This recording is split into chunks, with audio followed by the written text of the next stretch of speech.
and the Stratford Home reserved that location for our meeting, as well as the catered lunch. And then that afternoon, I'm sure Harry will tell you something about maybe Minokan, I'm not Minokan, Wilton, but Minokan, I'm hoping that we can go there. We'll have things to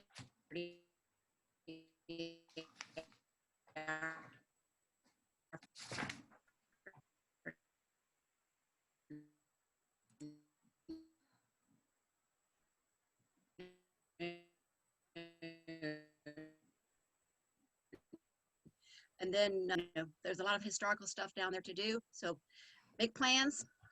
Hope we see everybody there next year. A lot of people. Right. Well, thank you. I really appreciate that. And we'll be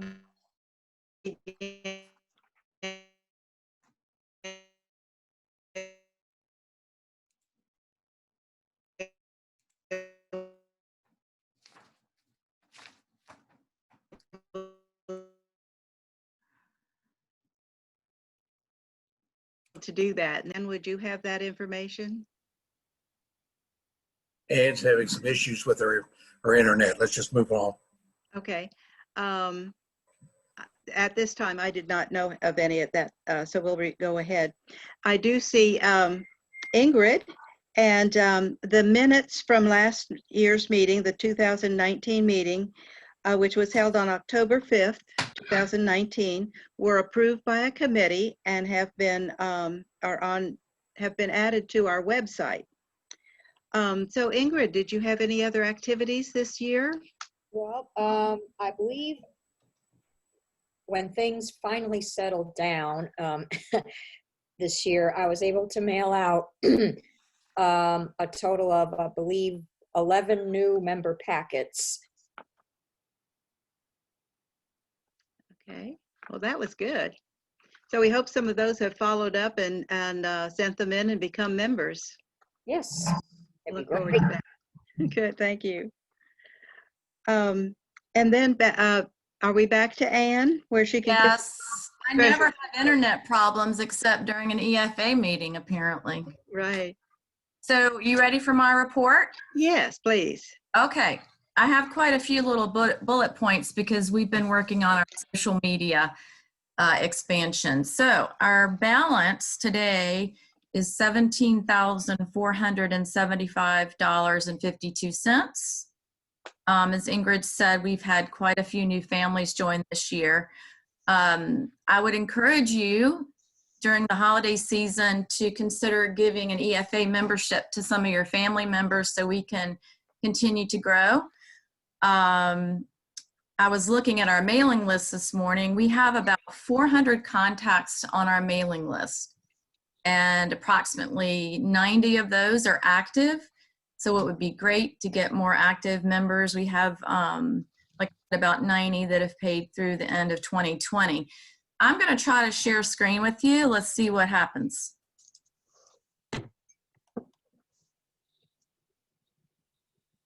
Do you see Yokamako Episcopal Church? Yes.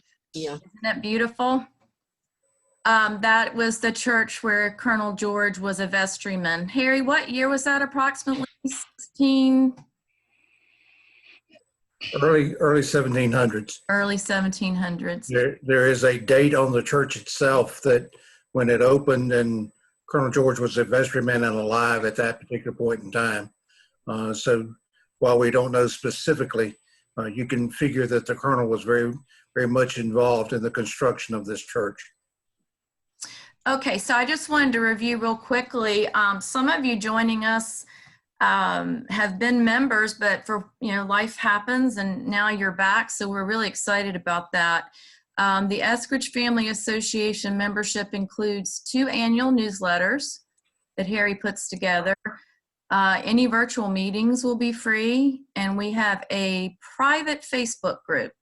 Now, the difference between a group and just a regular page is the group is just for members. There is a public Facebook EFA page that anybody can see, and we're trying to post more on that to get the word out. The one-time new member initiation fee is $10 per household, and the annual dues are only $15 per household. So we really, really appreciate you keeping your dues up to date, and keep in mind that your donations are tax deductible because we're a 501c3. You probably saw my plea in the newsletter. We're trying to expand technologically, so anyone that has experience with search engine optimization, website design, media marketing, that kind of thing, let us know because we could use your help. Another thing that we're trying to do in the membership realm is we're going to be sending out an occasional email bulletin through MailChimp. So that's not spam if you get one from the EFA. That will allow us to communicate quickly with members rather than having to wait on a newsletter to come, such as the example of having to cancel our in-person. So, and I promise you, we do not share your email address, so we wouldn't do that. So I guess that's about it. If you have any questions regarding your membership, this is our email address, eskridgefamilyassociation@gmail.com. Okay. All right, thank you. Well, I think now we'll hear from Harry and any news you have on what's happening in the area of being shepherds or shepherds having activities. We have just finished a pretty major redo of the Burdette 3 book.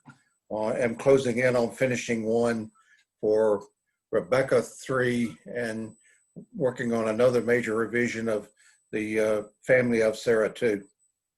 And of course, cousin Cindy is continuing to work pretty hard on Richard 3, and I join her when I can. Wonderful. All right, and I guess we'll come back to you with other kinds of questions. Sure.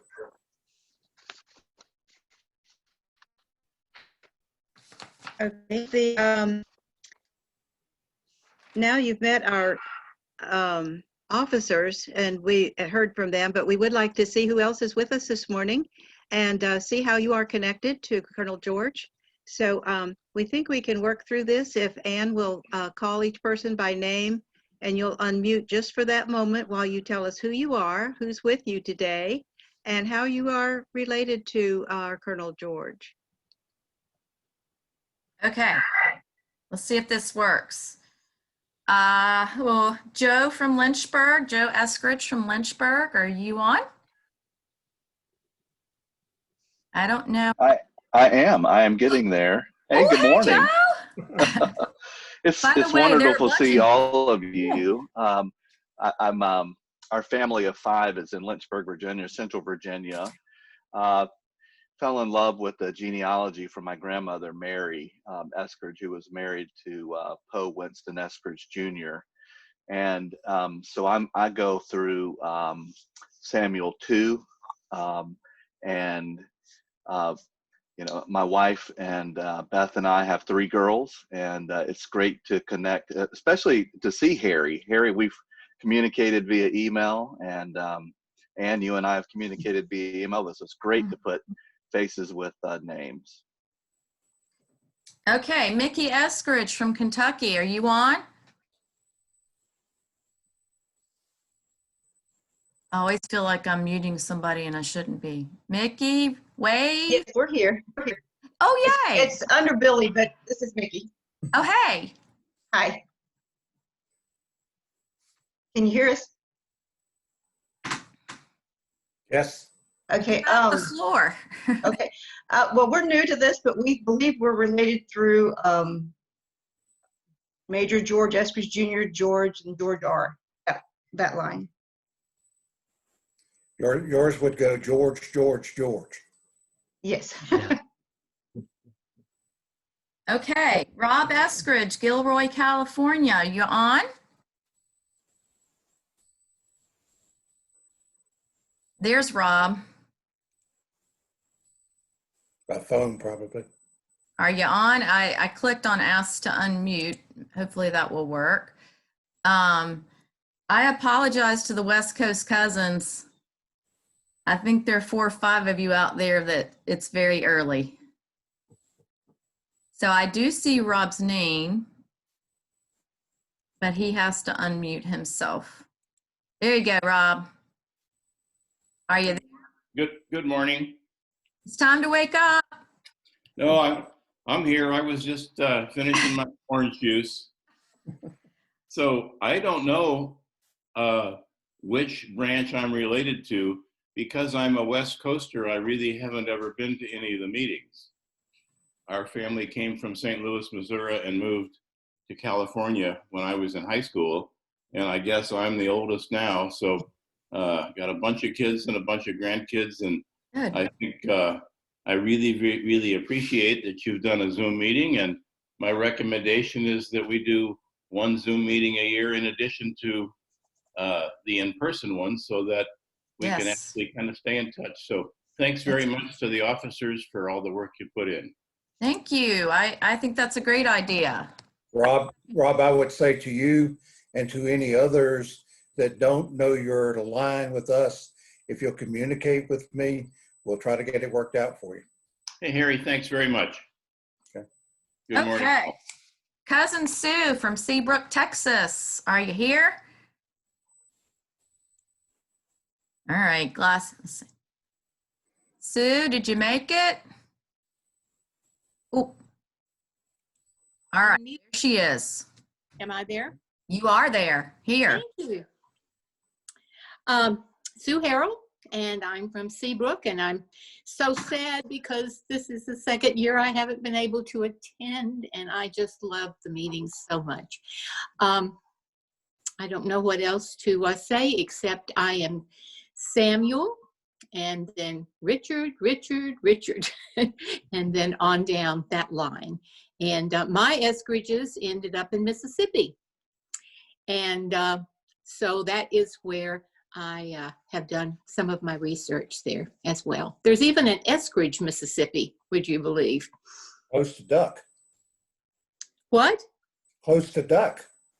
That's right. Duck Hill. That's right. It is. Okay. Jerry, Frank. I'm right here. Hi. Marilyn. Hi, Jerry. Good morning, everyone. I'm here with my wife, Margie. Hi. And this is my first Eskridge family meeting. So it's nice to get to know everyone. Yeah. I am related. My mother was, her maiden name was Diana Virginia Eskridge, and her father was William Leslie Eskridge of Baltimore. And his father was Ira Eskridge of Baltimore, and I don't have any notes to go any further back. Okay. All right, Joe from Fairhope, Alabama, who is, I believe, in Maine. Is that right, Joe? Yes, I'm in Maine temporarily until the cold weather runs me out, which may be just in a few days. It was 48 up here this morning, and that's a little too cold for me. But I think, so I'm a cousin and a longtime family friend of Betty Brown, who I know as Betty Pilcher. And so Betty's the one that identified my association with the Eskridge Foundation. And so I think I'm a George. Is that right, Betty? I'm not sure about that, but I certainly am glad to participate, and I think that doing this in a virtual manner is just great. I mean, even if you meet in person, I agree with the suggestion about meeting once a year virtually. I think it's a great idea. And thanks for putting it on, Ann. Joe, you come from one of the daughters. Cousin Harry, which is the one that married Kenner? Margaret. Oh, Margaret. Margaret. Okay, that's Joe's line, and Joe's right. But Cousin Harry is the one. He and Cindy, I guess, was in one of the genealogy books, the granddaughter books, at reunion a couple of years ago. And I was going down this page, and I came across the name Luckett, and I thought, Luckett, that was Aunt Richie's name. And Aunt Richie was like a grandmother to us. She was a very close friend of my daddy's mother.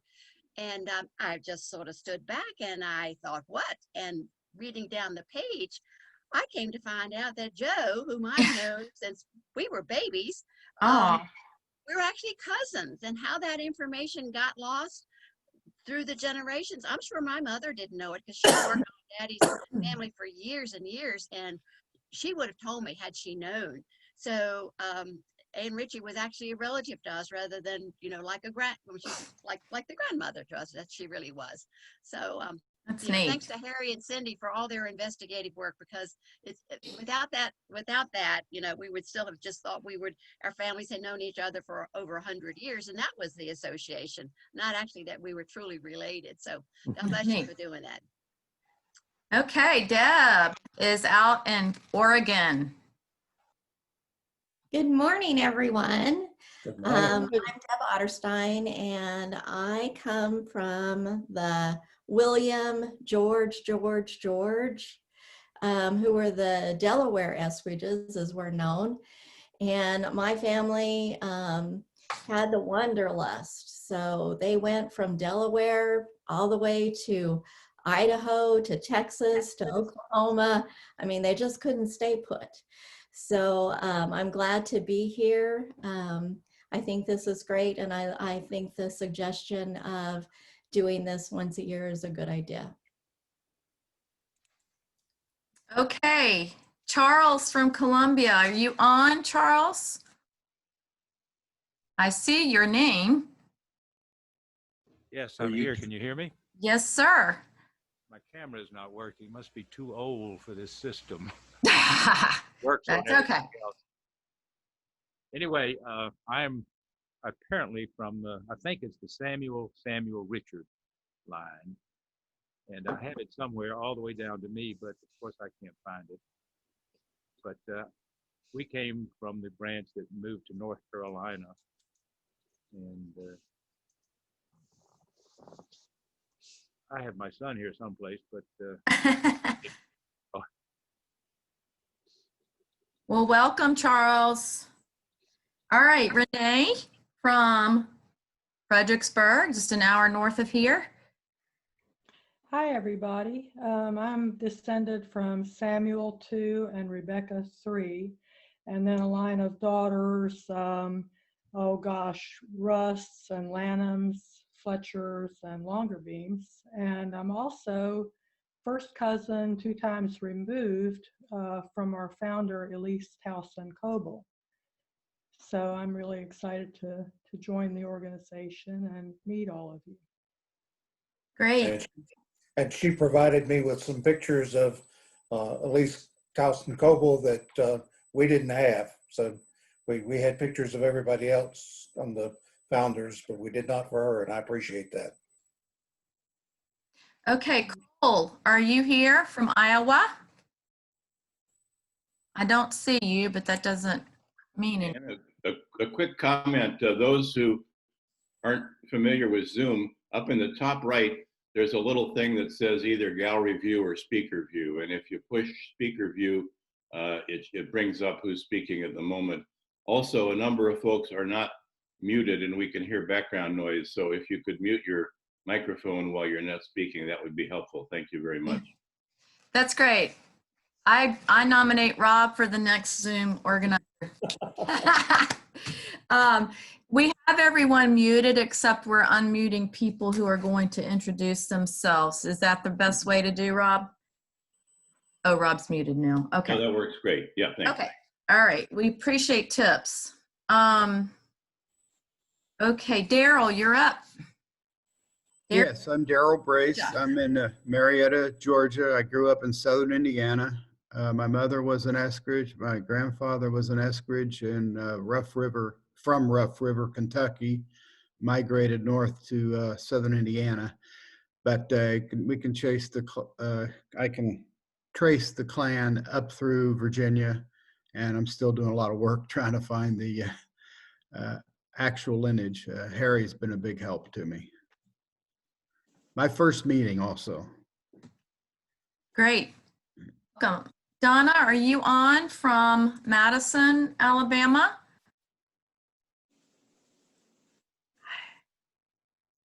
I don't see you. Are you here? Okay. And then Charles from Pennsylvania, I see you. Yes, I've been resolving to come to one of the meetings for years and have never gotten around to it since I don't live that far from Virginia. I think the way this works for me is that my grandmother, Mary Peyton Eskridge, my father's mother, was the daughter of Richard Isaac Eskridge, and he was the son of Thomas Orlando Eskridge, who apparently bolted from Virginia and moved to Missouri. And from there it goes back to Hector, Charles, Samuel, and then Colonel George. Welcome. Julia, are you on? I'm here. Oh, yay. Hi. Hi. Well, I'm in South Carolina, but I retired to South Carolina. I'm a Virginia girl, always have been, but came to where it was a little warmer. I descend from Samuel 2, John 3. I've been to several of the meetings, but not in probably the past 10 years. So I'm really happy that you're doing this and look forward to hopefully attending next year. So thank you. Sure thing. Okay, Zoe Ann from Virginia, Lake Frederick. Hi. I'm not sure of my genealogy. My sister knows all of it, Frances Makowski. Oh, yeah. Fran's on. Yeah, so when she gets up, she can say everything. Okay. But I used to visit my grandmother who lived right across the street from Stratford Hall. And I used to roam all over Stratford Hall in the summertime when I lived there. Oh. So That's neat. And I've been to quite a few meetings, but I really do like the Zoom meetings so we can meet more of our cousins. Yes.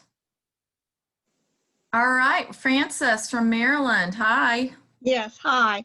I'm a new member. This is my first meeting. And George's daughter, Sarah Estridge, married my great-great-great-great-grandfather, Willoughby Newton. And therein down through the Newton line, my maiden name was Newton, N-E-W-T-O-N. So that's my connection. And thank you, Harry, for being so nice to me when I called you. And I'm thrilled to be here. So I don't know the generations. I need to go get my newsletter. I guess it's John too. I don't know, but it's Sarah Estridge, George's daughter, Sarah. They all went to Yacomico. Anyway, she married Willoughby Newton, who is my great-great-great-grandfather on the Newton side. So that's it. And any questions? Now, what's exciting for me, and this may be true of other people, is that I apparently have opened up. I'm just interested in genealogy and history, and I have opened up inadvertently my section of the Newton line into the Estridge connection. I don't think, Harry, that we were really registered too much. Why, I don't know. But anyway, I saw, Harry, that somebody had left flowers in legacy.com on Willoughby Newton's grave. So thank you for doing that. I thought that was lovely. Anyway. Essentially, as I'm doing research and run across a Find a Grave memorial for any of our Eskridge cousins, I essentially tag it. I put a copy of our coat of arms on there, and we'll put generation 8, for instance, and then the first 2 generations that one is coming from, like a Mary 3, Sarah 2 kind of thing. So it has led to quite a few people reaching out to me and saying, what connection are you to us, kind of things. That's why I do it. It's wonderful. I happened to be on Find a Grave. I don't know why I was in there. I think I was looking at Leeds Cemetery up in Fauquier County. And I saw that you had put the flowers on. Now that Willoughby Newton that you put the flowers on is like the newer Willoughby Newton, like he's only my great-grandfather. But anyway, I think I'm talking too much, except that now other members of my family are interested. So I'm thrilled, and I'm hoping they'll contact Anne. That's great. Yeah, it's Thank- interesting. Anyway, we have another Newton branch that has always been interested, and that's cousin B, whom I guess Bertha Davison Newton and Blake Newton, they're all my cousins too. But my Newton branch has not always been that active, except for me. Well, we And have now that changes in 2021, Fran, so have them contact me. That would be wonderful. All right, Philip, are you Thanks. on? I don't see you, Philip. All right. How about Beth? Beth from Charlotte, are you on?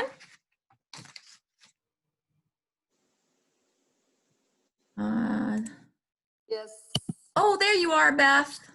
Let me start my video again. I turned my video off to get something. Yes, Hi. I'm Beth Zeiss from Charlotte, North Carolina. I descend from Samuel and then Richard III.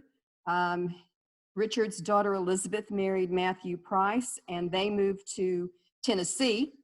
Matthew had a daughter, Anne, who married James Burns Gowan, who had Elizabeth Gowan, who married Daniel Brown, who had Fanny Brown, who married S.D. Royal, who had Francis Royal, who had me, Beth Foley. And I'm a Zeiss, and originally from Texas, but my husband and I now live in North Carolina. I feel like I've come full circle. Great. All right. Got to come to a couple of meetings, or one meeting actually, and then I missed a couple because I always have an organization that conflicts with our meeting. But this year, thank goodness it did not. Great. Thank you, Beth. Cindy, are you on? Cindy? I don't see you. Are you on, Cindy? Okay, Nanette, I know you're on from Muskogee, Oklahoma. Nanette? are you there? Yes, I'm here. Hi, welcome. Well, I'm glad I actually come through Margaret Eskridge, George Eskridge, and the George Eskridge, Rebecca Bonham part of it. My cousin Carolyn knows a lot more about it. She's there in Virginia with you guys. Yes. So, well, yeah, we're glad that you're here. This is the first chance I've had to do this, and you guys keep sending the information to my husband instead of me. Well, you are getting it though, right? Yes, but it's labeled under my husband's name instead of mine. Okay, why don't you email me and we'll work that out, okay? I will, Ann. Thank you so All much. right, sure thing. Lynn from Raleigh. Hey, good morning, everybody.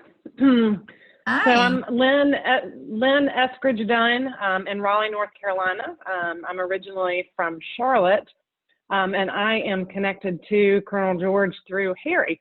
So I'm Harry's middle child and youngest daughter, and for fear of misspeaking on any of the rest of the connections, I just need to know I'm connected to Harry. So, and I've been to a few of the in-person EFA meetings, but I have young children, and so in the past few years, it seems like there's always activities going on. And but looking forward to being in person, hopefully next year at Stratford. Always look forward to that one, and great to see everybody. Thank y'all for joining in, and I'm very impressed with everybody who was able to navigate Zoom this morning. Woo, yes. All right, Dale. I think Dale and his wife are on. They're from Annandale, Virginia. Yes, Dale West and Sonia. We are in Annandale and in the Samuel John Burdett branch of the family, who apparently has just circled around Virginia, gotten all the way up to DC and Maryland, and circled back again. So we haven't moved too far. My great-grandmother was Mary Hope White West, one of the founders of the organization. And I think it's great we're doing the Zoom meeting and hope we keep them up with the in-person. And thank you for putting it together. It's great, Ann. Sure thing. All right. Al and Patricia. Okay, there you go, Al. Yeah, I'm here. Hi. Hi. Pam, my wife, is actually the Eskridge, and she can't be here right now. So Okay. anyway, this is our first time, and just want to say thank you to everybody, especially to Harry for all he's done to help me over the years, and to Sue Harrell, who helped us with the Jamestown application. And so we got to meet Sue last year at Jamestown, and we're looking forward to someday getting to an Eskridge event. Thank you. Okay. Ann? Yes, ma'am. I'm Anna Royston. I do Zoom all the time, and I had almost 30 minutes of trying to get through. They wouldn't accept my account. I had to see all you people there. Craig and I are here in Clinton, Mississippi, and wish we could all be in Virginia. Well, this is about the next best thing, huh? Yeah.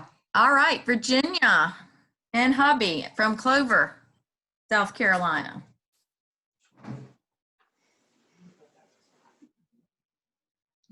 You're on, Virginia. Say hi, wave. There you go. We can hear you. Maybe not. You're unmuted. I don't think she has her microphone on. All right. I don't know how to help because it says she's not muted. Does anybody else? Where's our Zoom guy?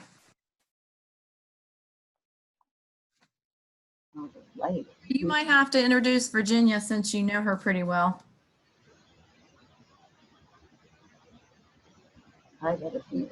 Oh no, don't tell me we lost Harry. Oh, I'm unmuting you, Harry. Well, I can tell you about Virginia a little bit because she's my cousin. Well, there you go. You can be her stand-in. I see another one there too, and she may talk to you in a moment when you get to her. Martha. Okay. We see Martha. All right, Susan from Texas. Hi, I also am a spouse. Can you hear me? Yes. My husband and my 2 children are Eskridges. They're descended from the Samuel, Burdett, Richard line, and Richard is the one who founded Eskridge in Mississippi near Duck Hill. That's my line. We've never made it to a meeting. We were really hoping this year, and then coronavirus came, and I'm really glad you're doing this Zoom meeting. This is really cool for me. Yay. All right, Barbara from Oklahoma City, you there?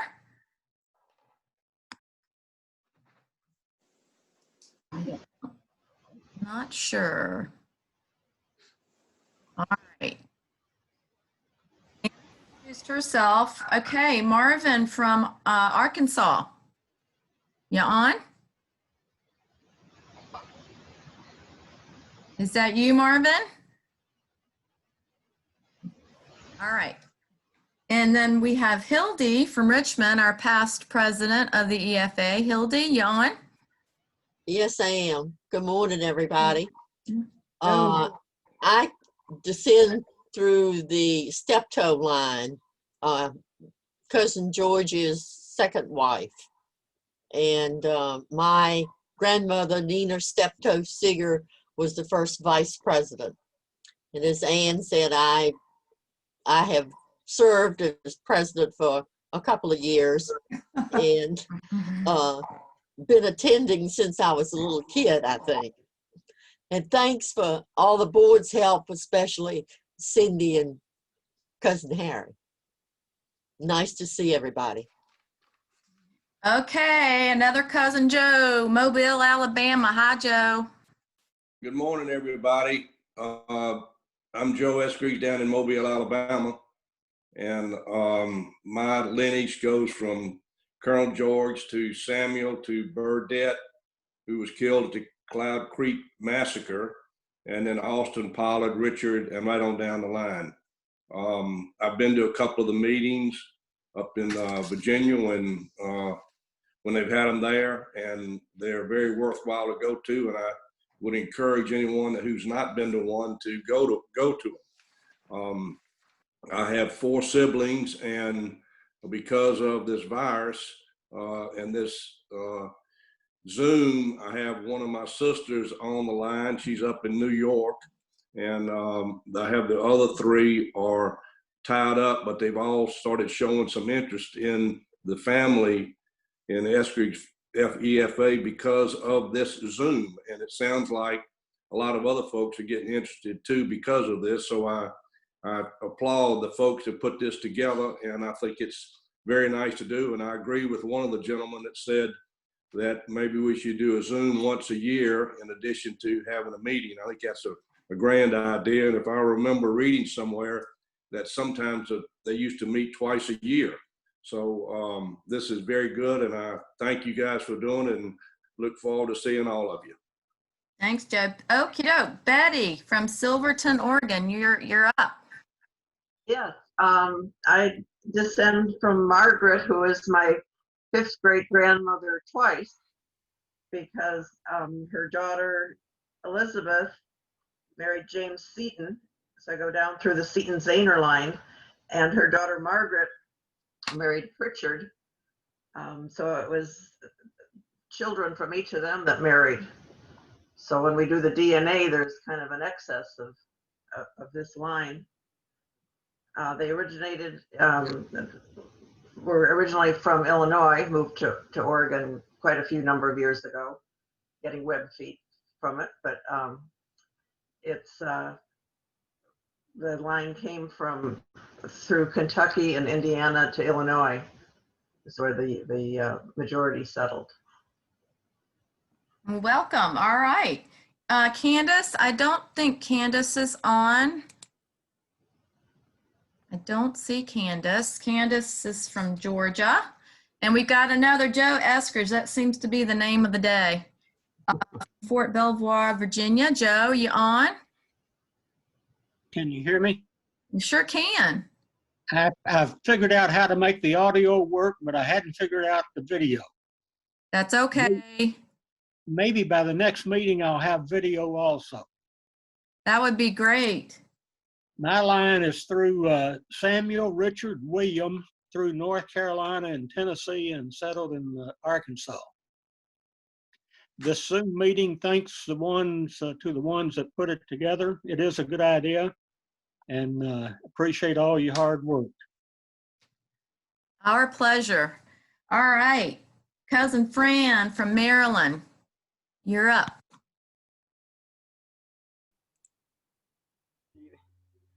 Are you there? I already, yes, you want me to do it again? I already did it.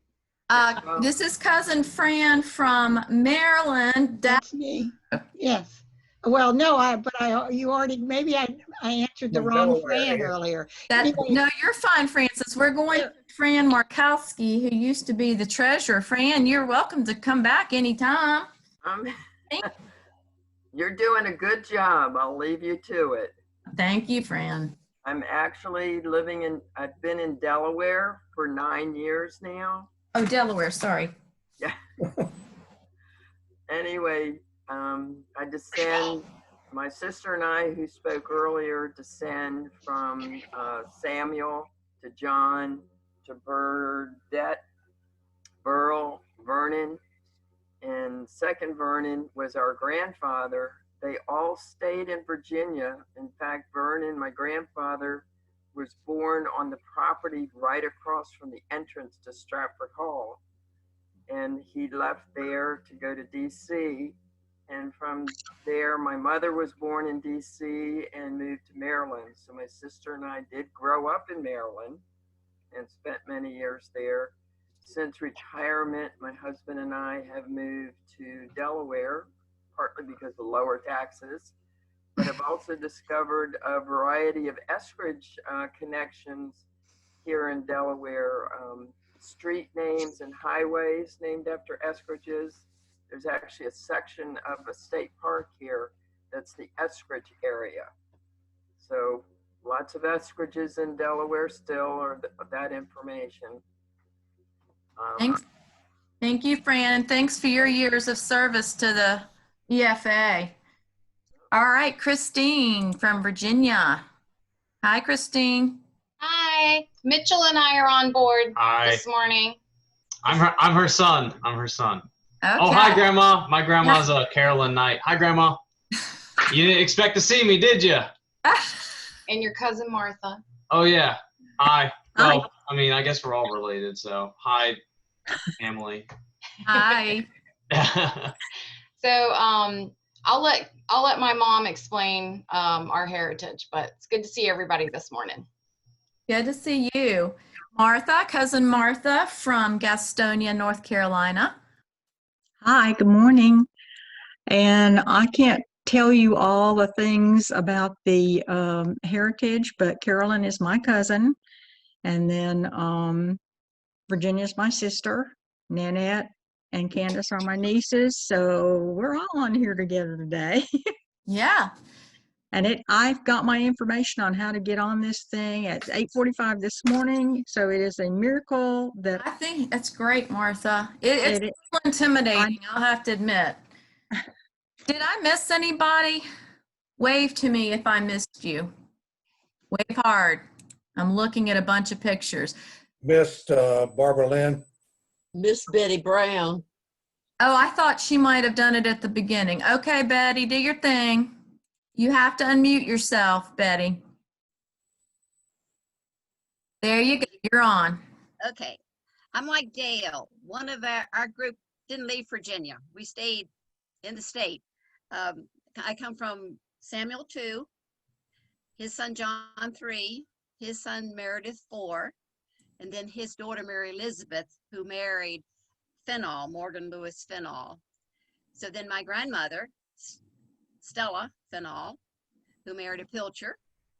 My dad, Mavis Moncure Pilcher, and then I, Mary Elizabeth Pilcher, who married a Brown. I've got 2 generations beyond me, my son and daughter, and then my son has a one child, my only grandchild, Ella Zoll Brown. And so I used to live in Richmond, but born in Fauquier County, moved back to Fauquier County a few years after I retired from MCV. And my son still lives in Richmond, and my daughter is down in Asheville, North Carolina. So I cultivate as best I can their genealogy interests. So I'm hoping my granddaughter. I've taken her a few places, and one day we went out on a picnic, and we ended up down at Yokamako Church, and she had a great time walking around the wall. So that's my story. All right. So the key is before the next Zoom, you have to memorize your lineage to be entered into the room. I'm just kidding. And let's hear from Barbara Lynn, please. Okay, let's see where she is. Barbara, you on? Oh, was. All right, there you go. You got it. Hi, Barbara. You muted yourself again. Try again. There you go. You're okay. You keep unmute. There. Perfect. No. Mute, unmute. All right, Barbara. I'll try. There you go. You got it. Good job. It looks like you have possibly a bad connection because it keeps muting and unmuting. Are you all seeing that as well? Okay.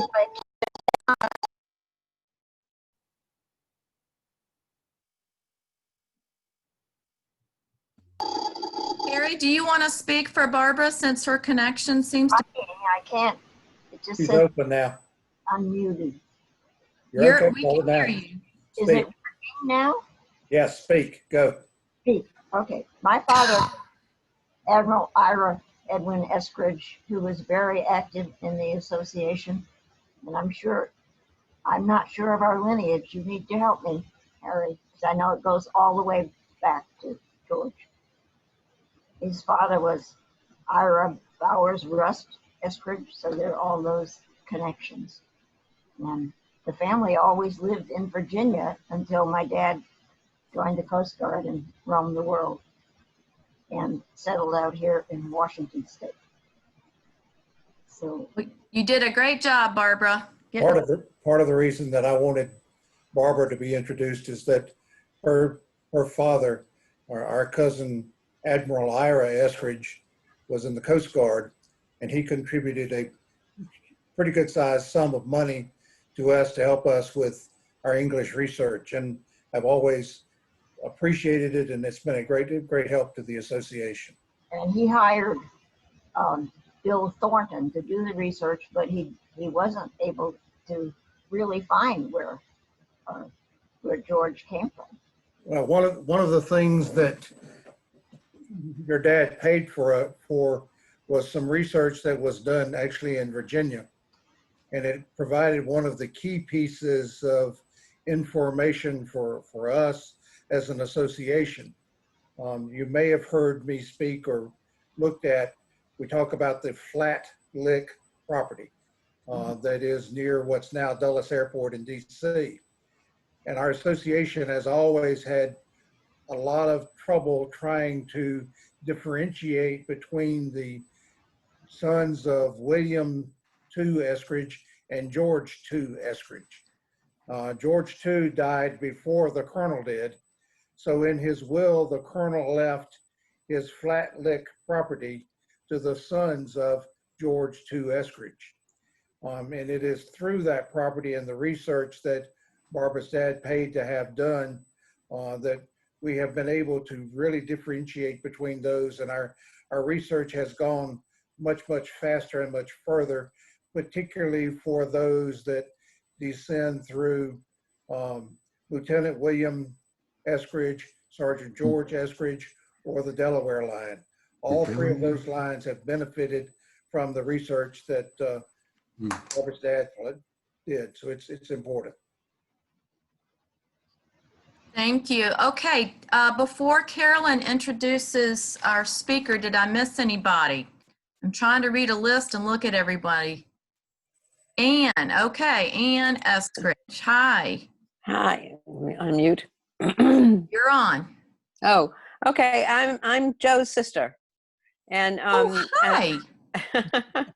and I live in New York, and Joe and the rest of the family live in Alabama. But when I first came to New York, I looked in the telephone book to see if there were any Eskridges, and there was one named Chauncey, and I don't know anything about Chauncey, but anyway, so. And Joe has gotten me interested in this, as well as in the Good family, which is doesn't have it. Well, it does have something to do with the Eskridges because they married an Eskridge. But anyway, so this is very interesting for me, and I really thank you, Joe, for letting me join in today. And it's nice to see everyone. Yeah, thank you. All right. Okay, Carolyn. Okay. The agenda, I'll let you take over. All right. I believe I'm unmuted again. Yes, we can hear you. We have one, I guess, item of business that we usually do at our annual meetings, and that is to approve some donations from our budget that go out into the community.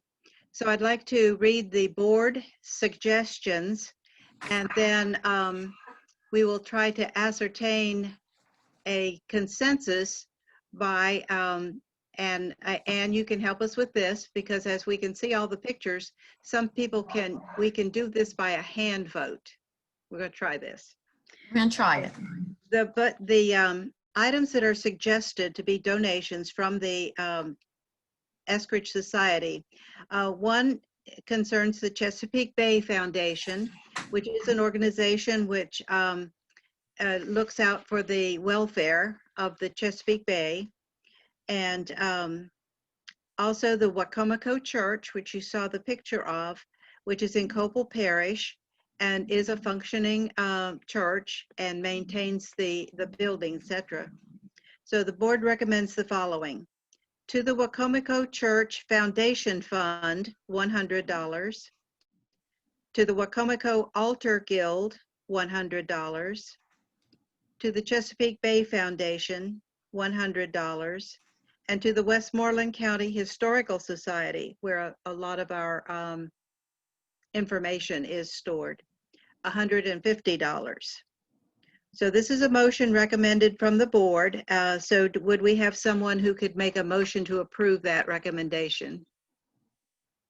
I make a motion to approve. Okay, thank you. Do we have a second to that motion? Second. Okay, thank you. Now, if everybody would just raise your hand if you approve. So I can see them. Anne, can you see hands? I think they're all cooperating, every single one. Okay. Were there any nays? Anyone who would disapprove of this board? Okay, thank you. We will consider that that motion approved, and that will go into our budget. Also, another item on the budget is we have approved a scholarship to go to the high school, which is in Westmoreland. And that was prepared and ready to send to the school, but as things sort of canceled everything by the end of the school year, they possibly could have done that, but we did not really do anything with that this year. And hopefully that will be something that will be in the budget, and we'll be able to pursue that next year. Okay. Were there any other comments on our website from either our webmaster or someone else asking about that? Dale, you there? Hi, yes. I don't really have any comments. My question is, actually, do people use the website? I'm not sure people, I don't know what our traffic is. I've looked at it and I can't really distinguish human beings from web bots. So do people use it? I'm curious. Yes, I think they do. And Dale, the tech guru, that's one of our goals in 2021 is to revamp the website and just make it a little more up to date. And we want to get an online giving platform so people can donate online. So Dale, anything else regarding that? I think updating the appearance of it would be a great idea. And we can sort of put our heads together over the online giving there. That'll be interesting. There's a lot of platforms out there, so that should be something easy to accomplish. So I typically direct new people to the website that don't know us. So it's beneficial to have. Good. Right. Who is currently doing the website? That would be me. Dale. Oh, Dale. Well, thank you very much. Oh, you're welcome. So we're going to work on the colors and just the frou-frou stuff this year in 2021. Yeah, any good ideas anyone has would be great, because it's basically, I've just been maintaining what's been there for a long time, and it does look quite dated. So. Or Duke Blue would be good. What'd you say, Harry? Needs to comment. I said more Duke Blue would be good. Excuse me, we're not going to get into that. Not going to have a family fight. Go Heels. I would just comment also, because my name and address are, the email address are associated with the website, that I do get people who have found the website and then will pursue whatever specific questions and things that they might have. So it has been some benefit to make connections with people who are interested. That's good. Yeah, it comes out at the top of any search engine query on Eskridge. So. That's good. Right. I also have enjoyed reading the newsletters that are posted on that site. Great. And the connection, having a link to the membership form has been helpful for new people. Were there any other announcements, Anne, that you have about our social media? I would encourage you to join Facebook.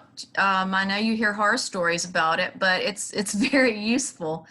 And I think that'll be a great way for everyone to stay in touch. So I encourage you to get an account and look for the Eskridge Family Association and like the page. And if you are an active member with the EFA, we're going to put you in the private group that we can all continue to stay connected. Okay, thank you.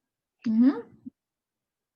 The other announcements, we were going to talk, just to mention next year's meeting, and I think Anne or Betty has given you information now about the meeting, which we hope will take place October 8th and 9th in the Stratford Hall area. And we'll be keeping you informed through these various means now that we have to give you some details so that we can pursue that. If there were any other announcements, that was all we had in the way of business. If not, then I think we'll turn the meeting over to Harry, who will then introduce our speaker.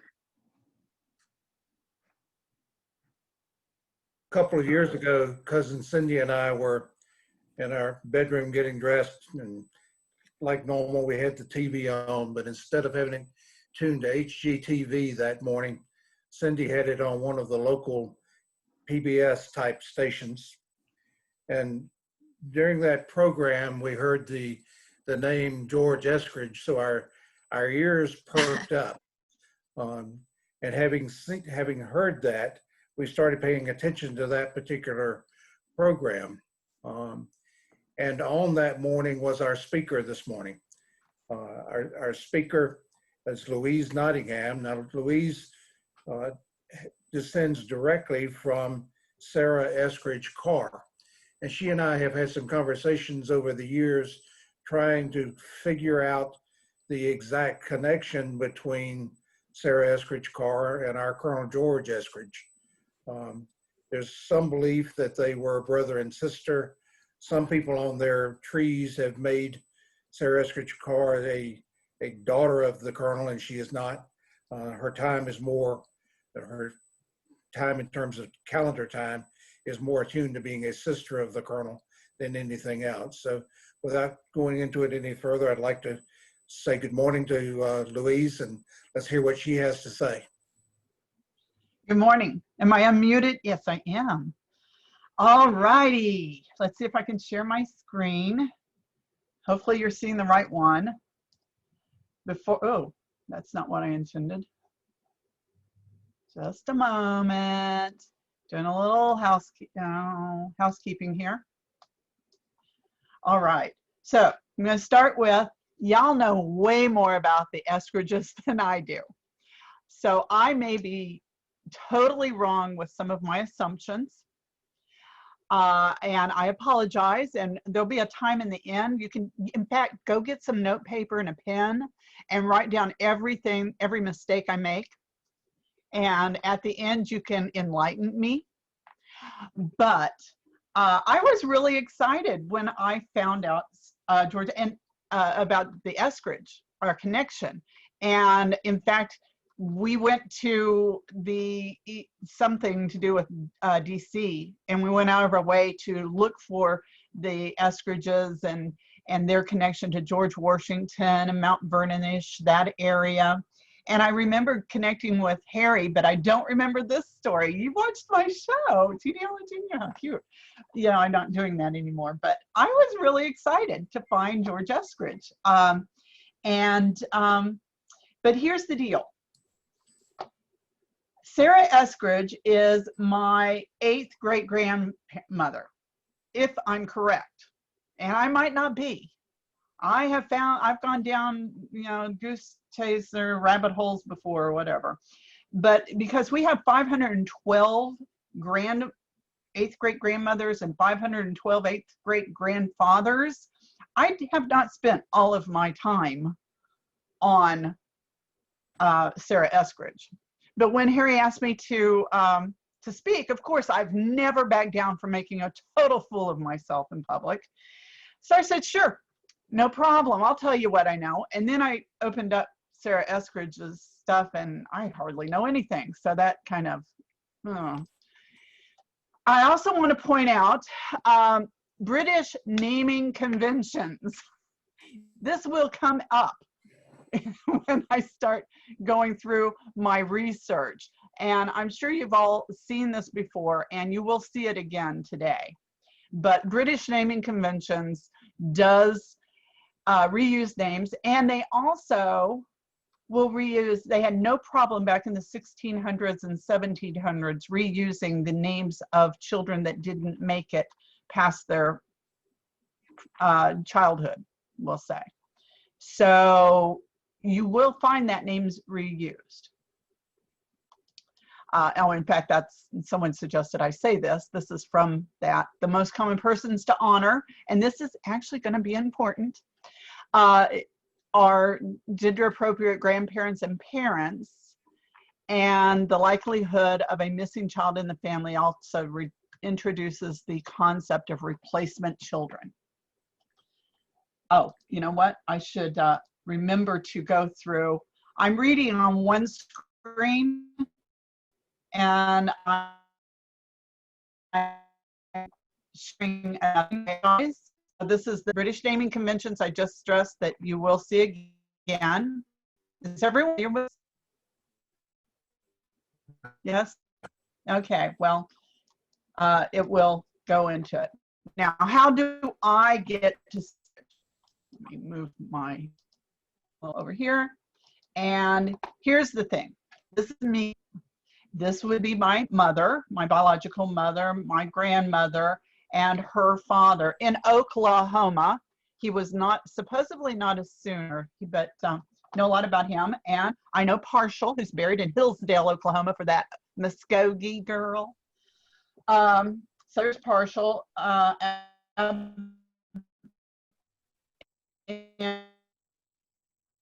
Partial in the group. If not, I've been trying to tell all of my Bailey cousins they need to join this because we connect to the Eskridges. So Partial's father was James, and I decided, I went back through here just recently and put where they were and how old they lived and the dates. So James Bailey, Partial was born in West Virginia. He's buried in Oklahoma. He actually lived in Iowa for a while. James, his father, was West Virginia born and West Virginia died. Jane Lou, West Virginia, I believe. 88 years old. His father was Carr Bailey. And I cannot pronounce this name. I'm going to brutalize the name of this county, or something. So he died in Lewis County, West Virginia. Carr's father was William Bailey. By the way, on the previous slides, here, wait a minute.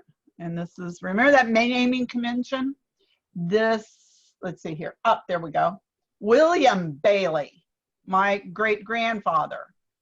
William Bailey, his great-great-grandfather.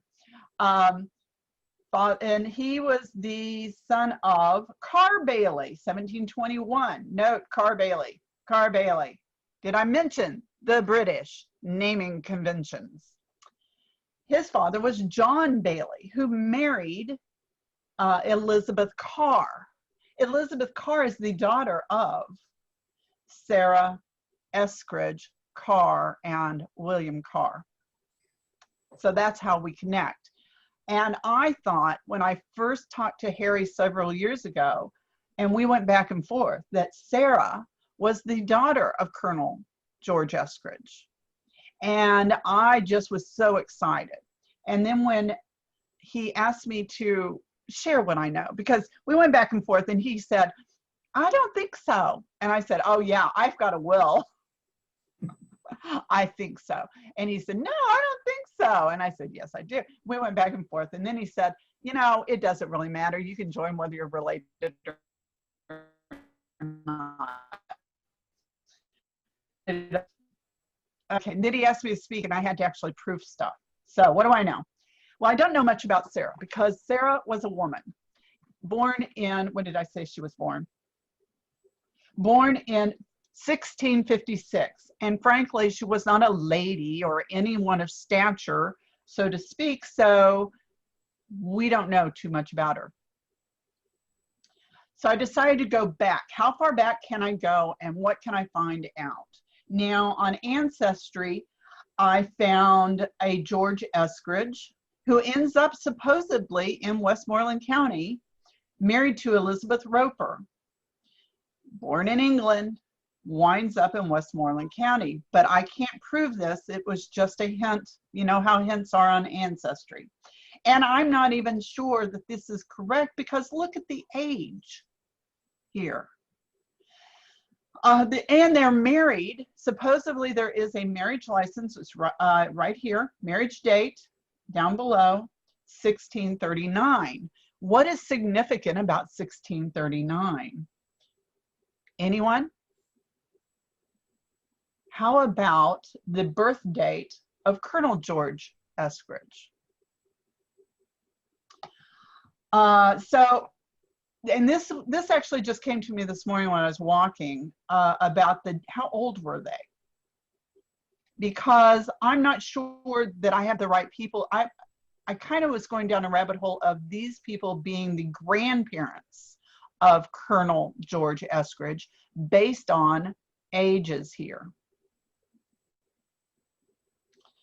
So I did this little chart based on birth year only, not month, and the birth years of George and Elizabeth.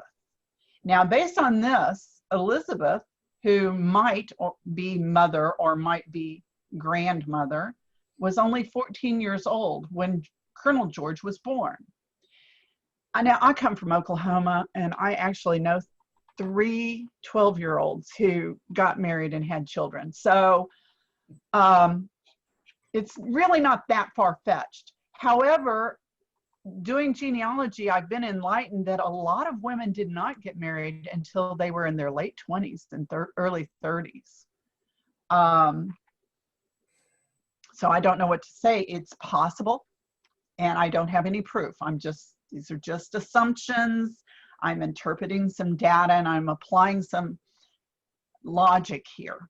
But Sarah, and note the difference in the years, 1639 for George and 1656 for a birth year for Sarah.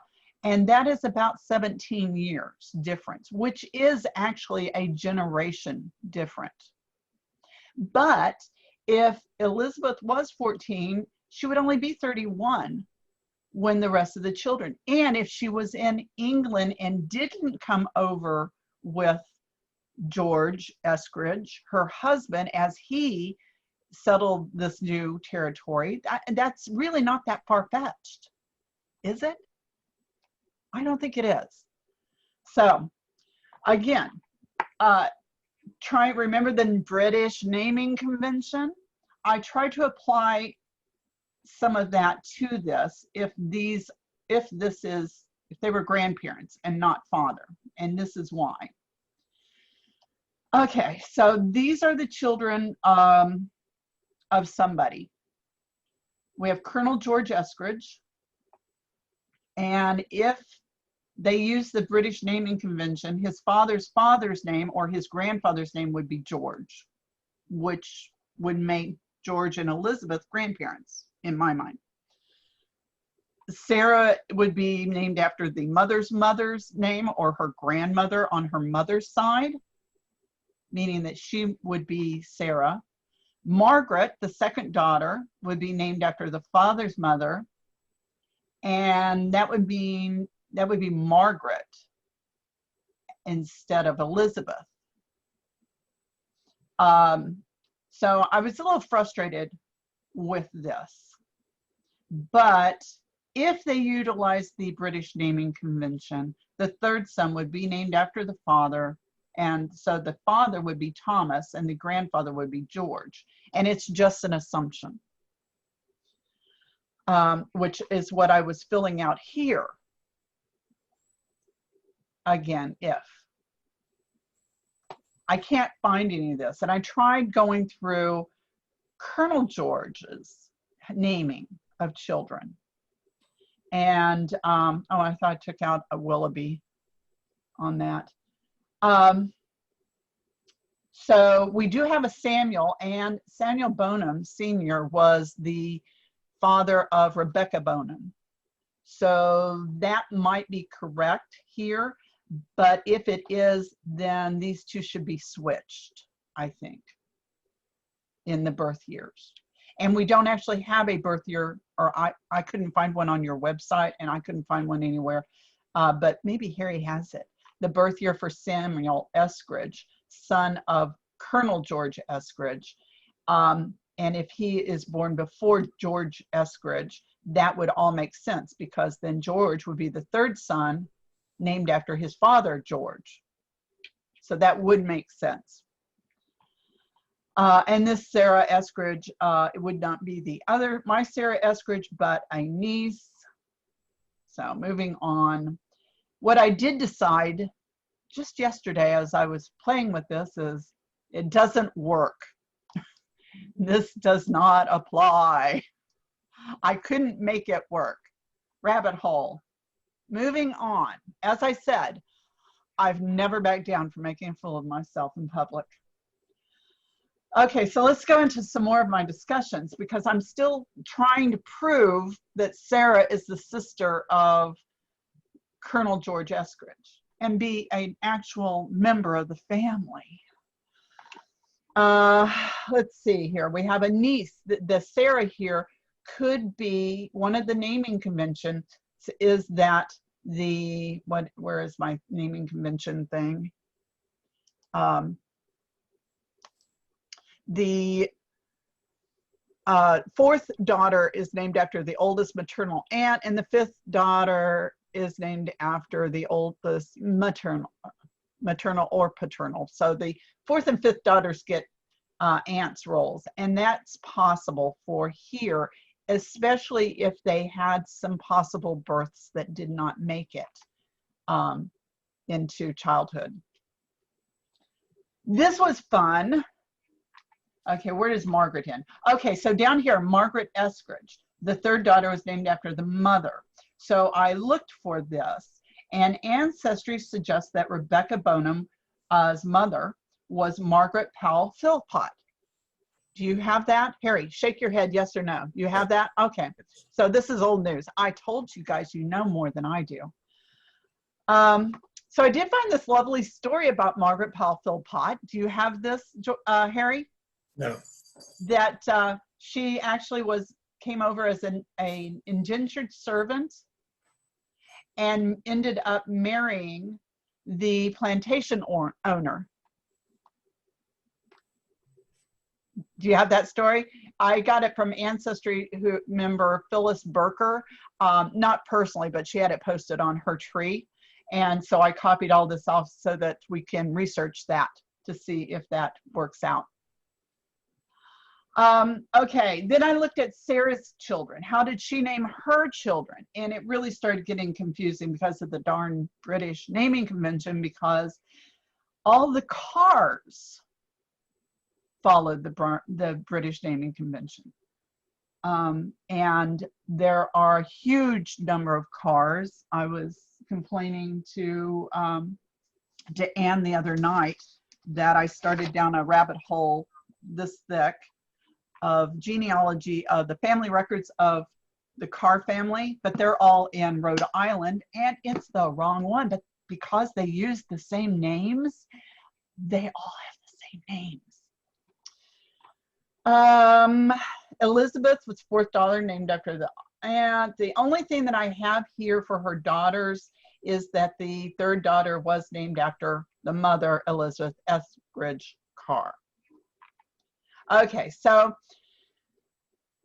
that's all speculation. Those are all chicken scratch notes and no proof whatsoever.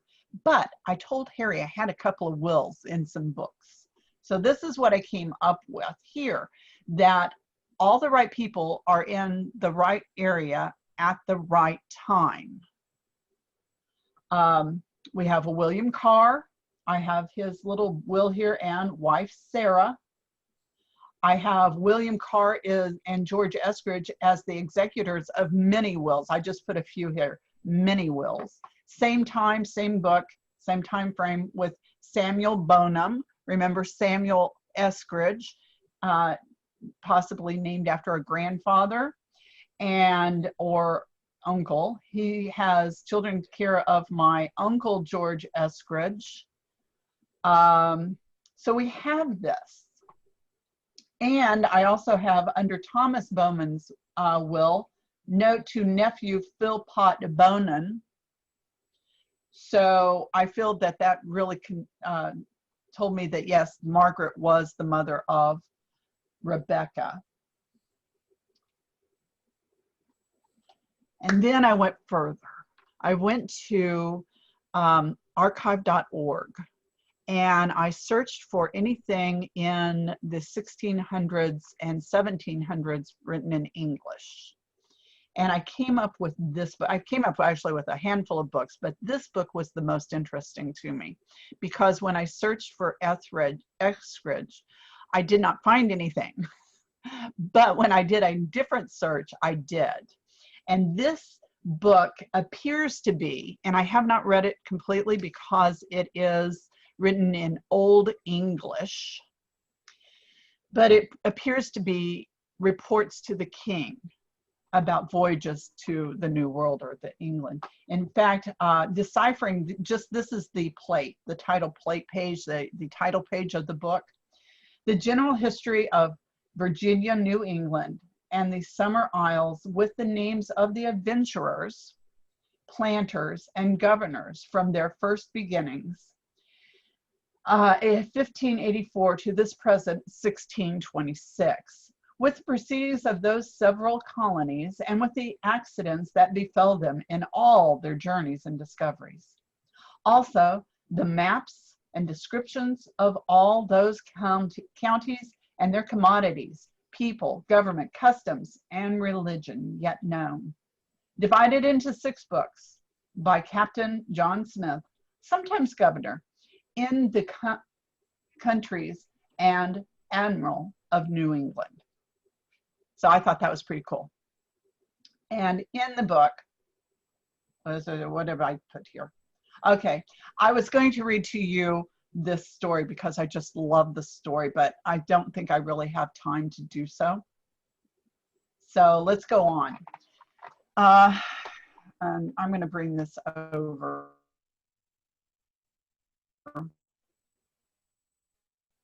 And I put this PDF to Anne. Did you get it, Anne? You can shake your head. Did you get it? Okay. So I did. It's public domain, so it can go up on the website. Dale, I think it was, who holds that, and people can download it, or you can find it on archive.org for free, or you can buy a copy off of Amazon. This is the story that I just fell in love with, and everyone in Olmec Genealogical Society who helped me decipher it also enjoyed it. A desperate sea fight at the Isle of Dominica. And what it doesn't say is they're on their way to Virginia, or here it does, Going to Virginia by Captain Anthony Chester. And at the end of it, the names of those adventurers. And I wanted to bring this up because on this page, let me see if I can make this larger for you. Note George Etheridge. Okay, Etheridge, Eskridge. I actually looked up George Etheridge, and there was a George Etheridge. There was a Sir George Etheridge. However, he was a poet, and I believe he was in France during this time. And it's not Eskridge. But if he was a famous family, and if somebody was simply writing, one person writing down all the names of the people as passengers as they came on, and someone said, my name is Eskridge, he may have heard Etheridge and written down Etheridge. That's my theory on that. But it does not work out for, let's see if I can go back up here to this one. Oh, I can't do it there. It doesn't work out for the grandparent / parent, George Eskridge, Elizabeth Roper, who I thought it would. That's where I was searching for, because he was born in 1619. But it does if this George is his father, and this one is in England still. I will also point out that there are also, none of these are Sir. There are lots of Sirs in here, but George here does not have the title Sir. Make this smaller, and go back a page and make this larger, I'm going to show you, we found some stuff that my Baileys are in here, Thomas Bailey. Anne was picking out Baileys. There's a Bonham in here someplace we found, but it's not spelled exactly the same. Maybe it's not on this page. Where did we find that? I should have highlighted it. But there are a lot of names in this listing. In fact, I think there were 400 in this ship. There are only 3 women mentioned, by the way. And I think that's because they were women of status. I think there were other women in this trip and on this vessel, the Margaret and John, 1620, including Sir George Yeardley, the new governor of Virginia. Okay, but that's not the only place that George is mentioned. The same George, now here Master George Estridge or Mr. George Etheridge, is listed as the names of the adventurers and their shares in every tribe. Tribe, I did a little research, and you'll probably see a slide on it, means parish. According to the survey and the best information yet ascertained of any of their allocation, anyway, so these are the shares or lots of land that I believe, and he gets 4. There's a blank line, and it's the only blank line in all of this, and I don't know if that's because the person passed on that during that sea battle. They did lose like 7 people, or if he actually got an extra 2 shares for some reason. I'm hoping to find that out. And he was within the Paget's tribe or Paget's parish. Again, this is 1620-ish. So it is far removed from Colonel George Estridge. But that's where I was going. I wanted to know what kind of world George Estridge and Sarah Estridge and their siblings grew up in. So those are my 2 on that. Let me go back to this again. Oops, the Warwick pageants. And this is where I contacted Nancy Moore from Adult Services at the Virginia Room asking for tribes. She gave me a article, and that's where it comes in. And then I had a genealogist at Old Mac, Bill Barnes, who also researched about 2 seconds on Google, Fount of All Knowledge. And it said that the word tribe actually comes from the Romans. And I had to remind another person that, remember, people did not name themselves. American Indians didn't name themselves, we named them. So they didn't use the word tribe. We gave them that word. I went to the Library of Congress and found some really old maps of Virginia. I think this is Westmoreland County. I could be wrong. I really tried to figure out where that went. I found another map. Again, I'm really looking. I thought if I could find where the 1620-ish George Etheridge had property, I could better believe that that was actually an Escaridge and not Etheridge. Again, looking at the maps, can't wait to go to the Library of Congress, but because it's before the Revolution, I'm actually trying to find someone in England who would have access to the maps of the king of that time. And I believe that they would have better records because they really kept good records on people going over. For one thing, I believe the king and other people who were wealthy are the ones who funded these new voyages and plantations. I wanted to know what kind of a house that Sarah might have grown up in. Now, this is from English, thatched roof, clay, brick, and this is from Williamsburg, but they're very similar, so that's probably the type of house that she grew up in. I did find Education of Girls on archive.org, but I haven't read it or transcribed it. This is where I did some research. Now, the dates don't quite work out, but the name does. This is an example of some of George Etheridge's poetry and a book of poems. And we come actually to the end of my knowledge, other than I can show you my ancestry tree of where I have Sarah Eskridge on it. And again, their daughter marries John Bailey, where I was researching, because Bailey is my strongest maternal line branch, and when I came up with Sarah Eskridge and got so terribly excited. But both of them go way back. And so now, coming to the end of my presentation and opening up for questions, first, I'm asking you, do I have the right William and Sarah Carr?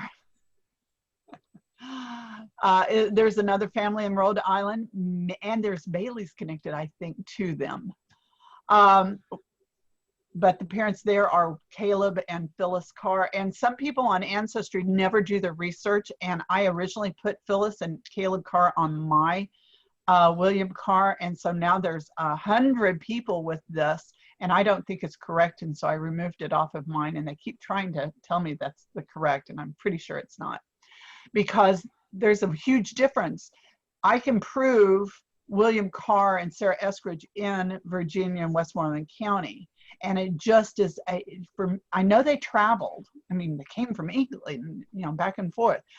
But I just don't think the Carrs and the Baileys kind of were close knit. It was very unusual to have a child move. Partial's the only one who moved out of his family unit. I have my theories. So that just wasn't. Is there an Etheridge from the, or is the Etheridge from the 1620 book really Eskridge? And I'm not sure how to prove that other than to keep going. Did that ship land? This was actually a question that Anne gave me the other night when we were talking about it, is can I prove that that story and that ship actually landed in or near Westmoreland County? And I think it did, but I know I can't prove it because it wouldn't have been called Westmoreland County in 1620. Thus, the need for a map from England, from the king, showing this area in 1620 and the landing. And then we could superimpose it to find out. And who were the parents and grandparents of Colonel George Eskridge and Sarah Eskridge and their siblings? Those are my questions. I told you, I'm sure that we connect. I'm really sure, but not the way most of y'all connect. Y'all connect through the children of Colonel George, and I want to be let in as the aunt of those children. But what are your questions? Let me stop share if I can find it. Yeah, that would be helpful, and then I can see everyone. Okay, Harry, do you have anything you want to say? My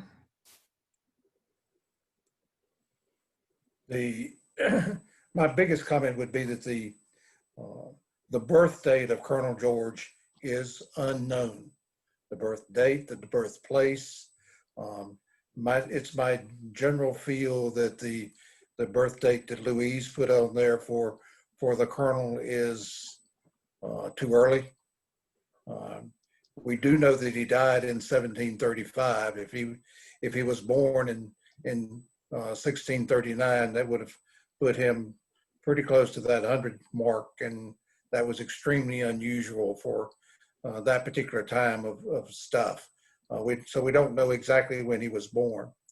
The other thing that we run into is that I believe that the birth dates that we have for William II and George II are wrong.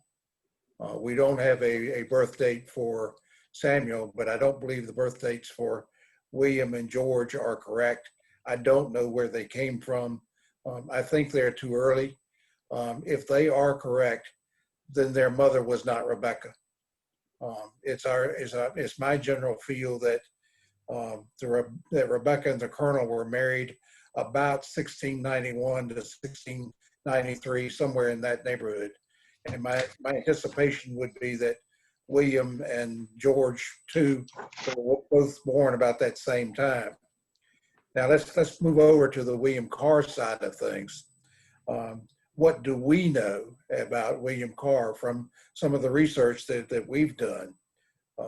He appears in Virginia as early as 1695, and that is about the same time that Colonel George appears in Virginia.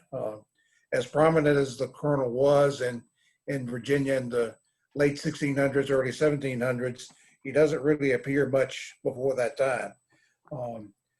We do know that this William Carr in Virginia was a blacksmith. In his will that was dated in 1703, 1704, he stated that his friends and neighbors, Daniel McCarty and George Eskridge, are to be trustees and guardians. I think it's interesting that he calls Colonel George a friend. He doesn't call him a brother-in-law. He calls him a friend. So it doesn't help us much in that relationship, so we don't know how it goes. But there is a document that appears in Westmoreland County in 1691, 1692 about Samuel Bonham and his wife Margaret. And they sold 370 acres of land to a John Baker. This land was adjacent to the land of William Carr. And that land had originally been patented to Thomas Philpott. And as you remember, we talked about Philpott just a little bit a minute ago. This document essentially proves that Samuel Bonham and William Carr were living adjacent to one another. And other documents indicate that Colonel George Eskridge lived next to Samuel Bonham. So that may add some strength to that argument that Sarah Eskridge, wife of William Carr, was a sister or maybe a close cousin to Colonel George. What do we know? I don't know. What we do know is that Samuel Bonham married Margaret Philpott. She was in turn the widow of a William Bacon sometime around 1657 to 1660. And we do think that Rebecca married Colonel George about 1691 to 1693. Now, how it all fits in, I don't know. But I believe that Sarah Eskridge Carr and the Colonel George lived in Westmoreland County at about the same time, and appears to me to have been about the same age. So that's as far as the conclusion goes that I can give you. Anyone else? Raise your hand and I'll unmute you. Uh-oh, okay, Betty, sorry. You have to unmute yourself, okay? There you go. I have a question or a comment as far as the Baileys go.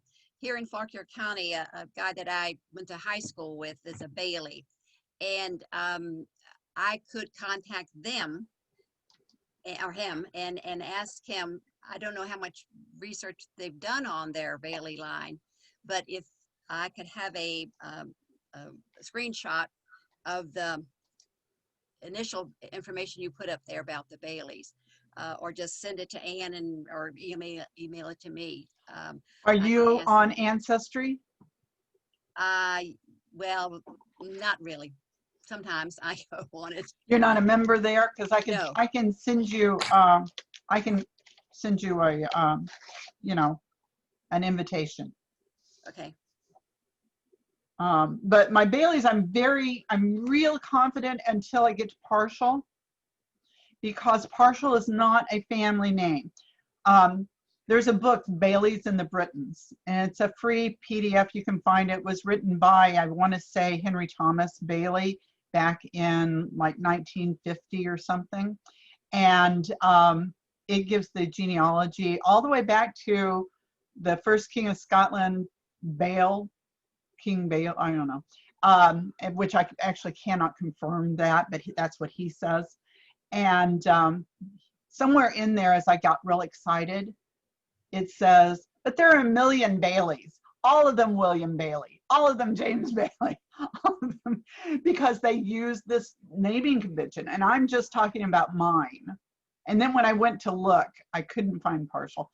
Also Partial, I believe it's Webster County, West Virginia, is where he was born, I want to say. And when you look, there are two, and they're 3 years apart. And they both have fathers, James Bailey. So I have to research that one. But other than that, I mean, I'm very confident I'd have all the right Bailey DNA matches. I don't have enough of them. So if you're a Bailey friend, and I did say Baileys, if you have any Baileys, because I think it's a strong connection to the daughter of Sarah and William Carr and into the Eskridges, and they may enjoy being a part of the Eskridge heritage. And if they take DNA and we share, because my Baileys are a very strong line. And I'll invite them to my tree. Cousin Betty lives in that Fauquier County that you can't pronounce. Oh. So she's right there in the middle of them. How do you say that? Fauquier. Fauquier? Fauquier. Yeah. Fauquier. Okay. Anyone else have anything to say about my assumptions, and do I get voted into the Eskridges or something? Your check cleared, so you're in.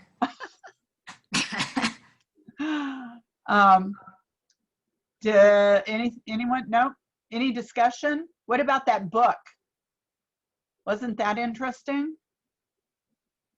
It reads like Shakespeare. If anyone likes Shakespeare, the lyrical reading, and you can figure out Old English.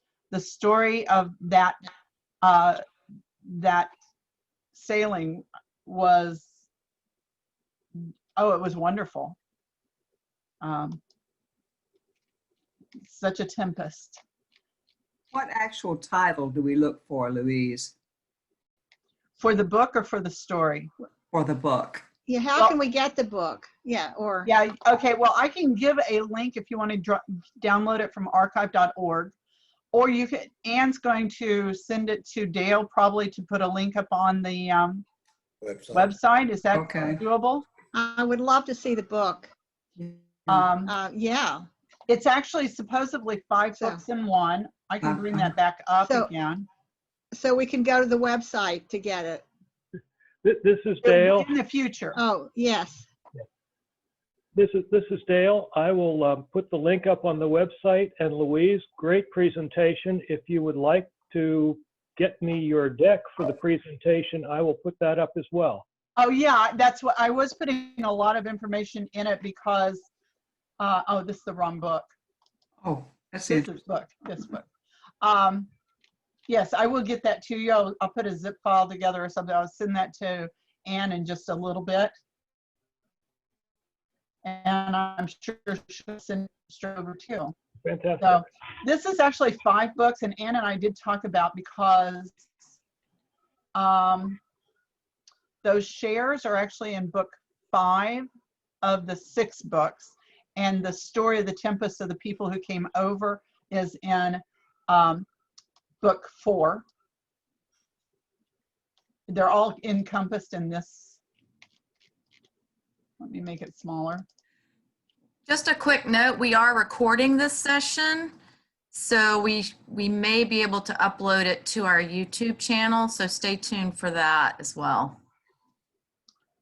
So somewhere in here, I think I got the impression that these were all reports to the king about this journeys to the New World. And so there is a lot of documentation in the book about things necessities that they sent over, the people that went over. There are some maps in it, so of the area. It is wonderful, and we'll have that up there.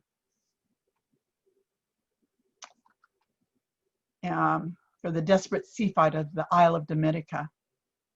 A desperate sea fight betwixt two Spanish men of war and a small English ship at the Isle of Dominica going to Virginia by Captain Anthony Chester. It's such a wonderful story. Anyone else?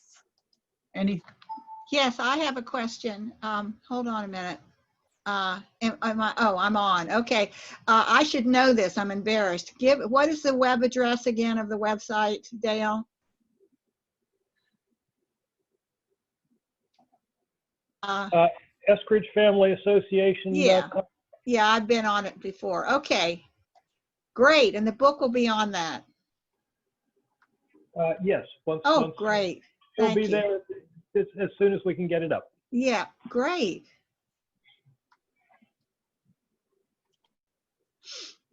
All right, well, that's really all I have are speculations. I'm real confident on my Bailey line, and so I really believe that John Bailey, the second of 3 John Baileys in a row, by the way, is married to Elizabeth Carr, the daughter of Sarah Eskridge and William Carr. I'm very confident, but I've been wrong before. Good. Well, we appreciate it this morning, Cousin Louise, and we'll look forward to adding more information about Sarah Eskridge Carr to our archives as we move forward. I guess we're to the point of our meeting that we're ready to take some questions overall on things that are there. A couple of questions were submitted to us earlier that we were there, and I would be remiss if I didn't try to answer those for you.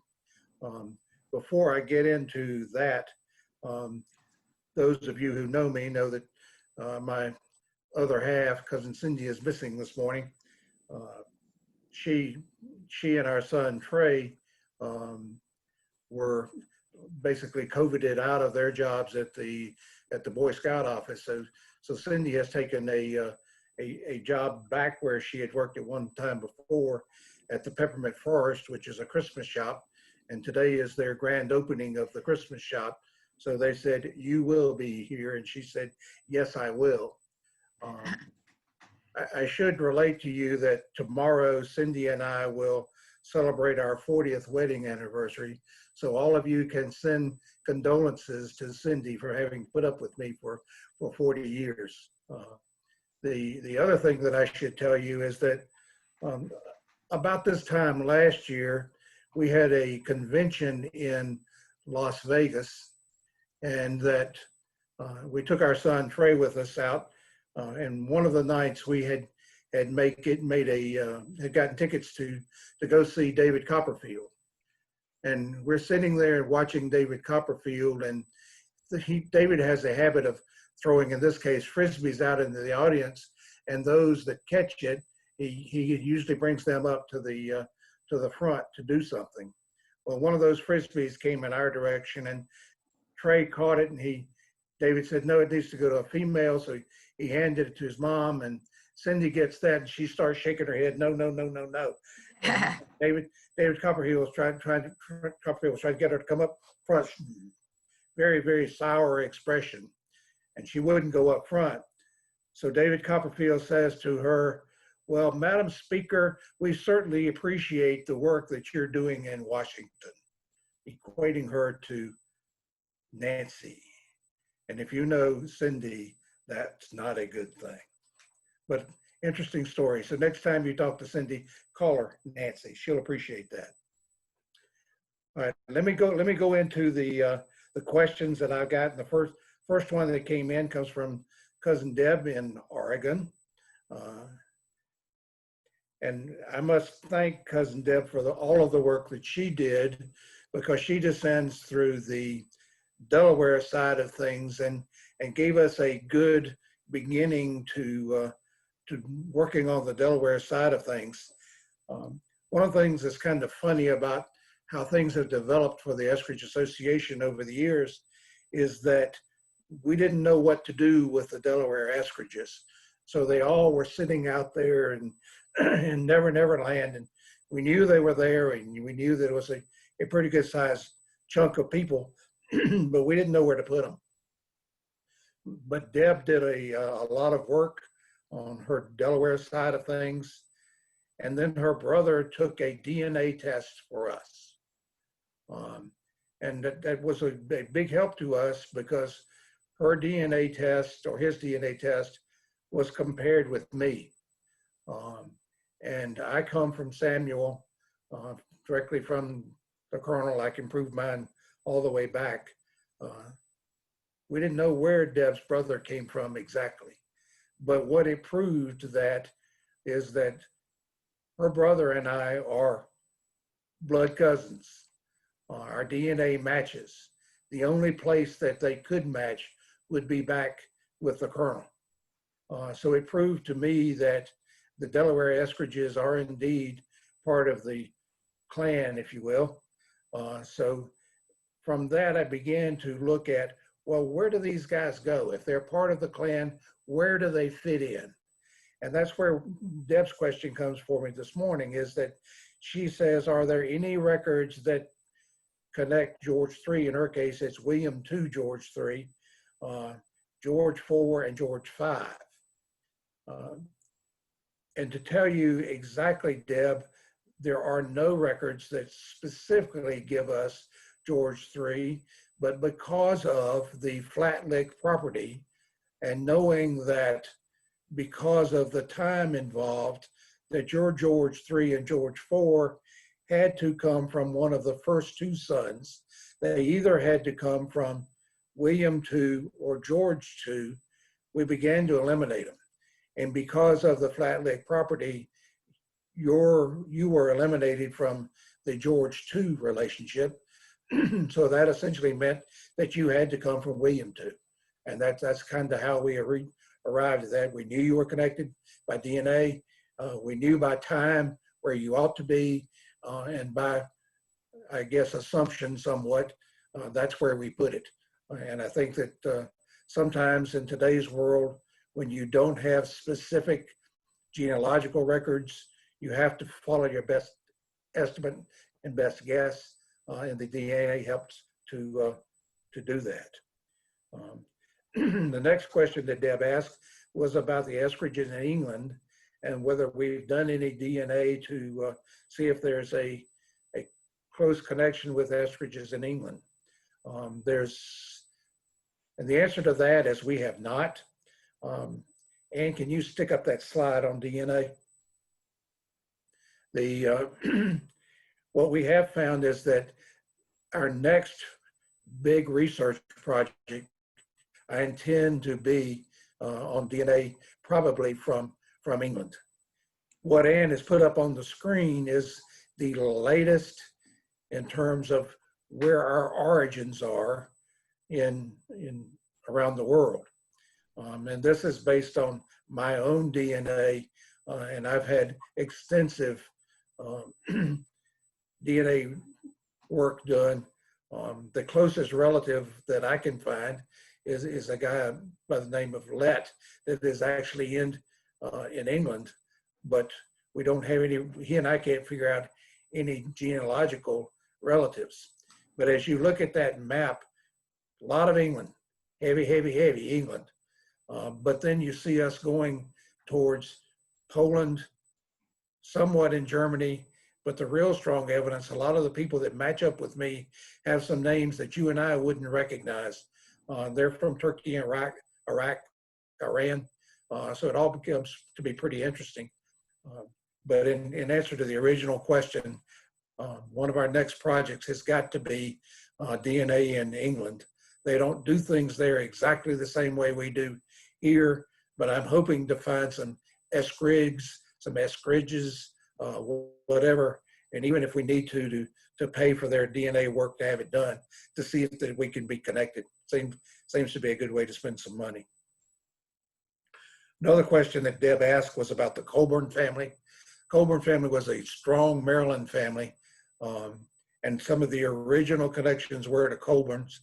We have not done much work on the Colburns, and generally I do not do much with the spice of any of our families, but it certainly would be a good avenue to follow. And lastly, there's a question from her that says, she was reading a book about Washington, 25 Generations by a Jim White that was published in 2013. In this book, it states that George Washington was actually named George Eskridge Washington. Is there any knowledge of Eskridge being given as a middle name? And the answer to that is no.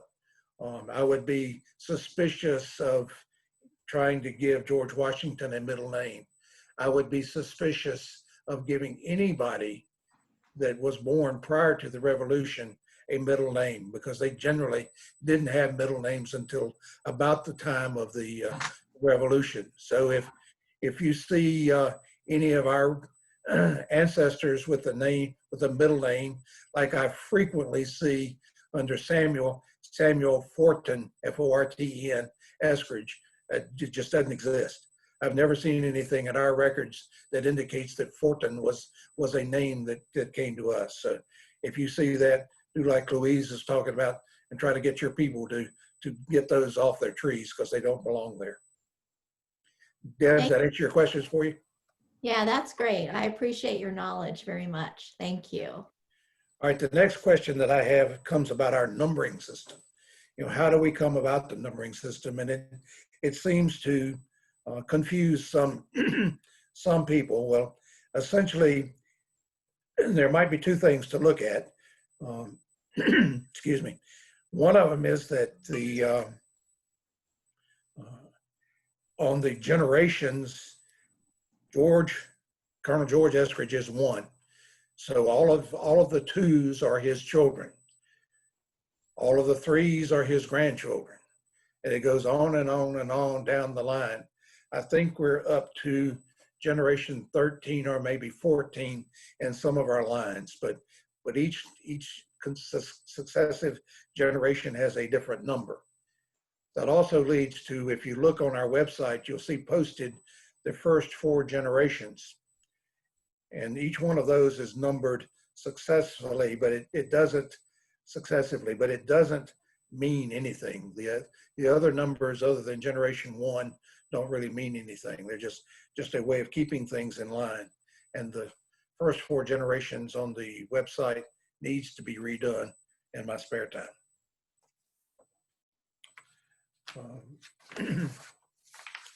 Had another question, and this one's small print, so excuse me while we go this way. This one comes from cousin Betty Stewart, and she had a couple of questions, and these questions come from a lot of different people. The first one is that earlier research indicated that George had been shanghaied and came to Virginia as an indentured servant. Parents were unknown. How many of you have heard that?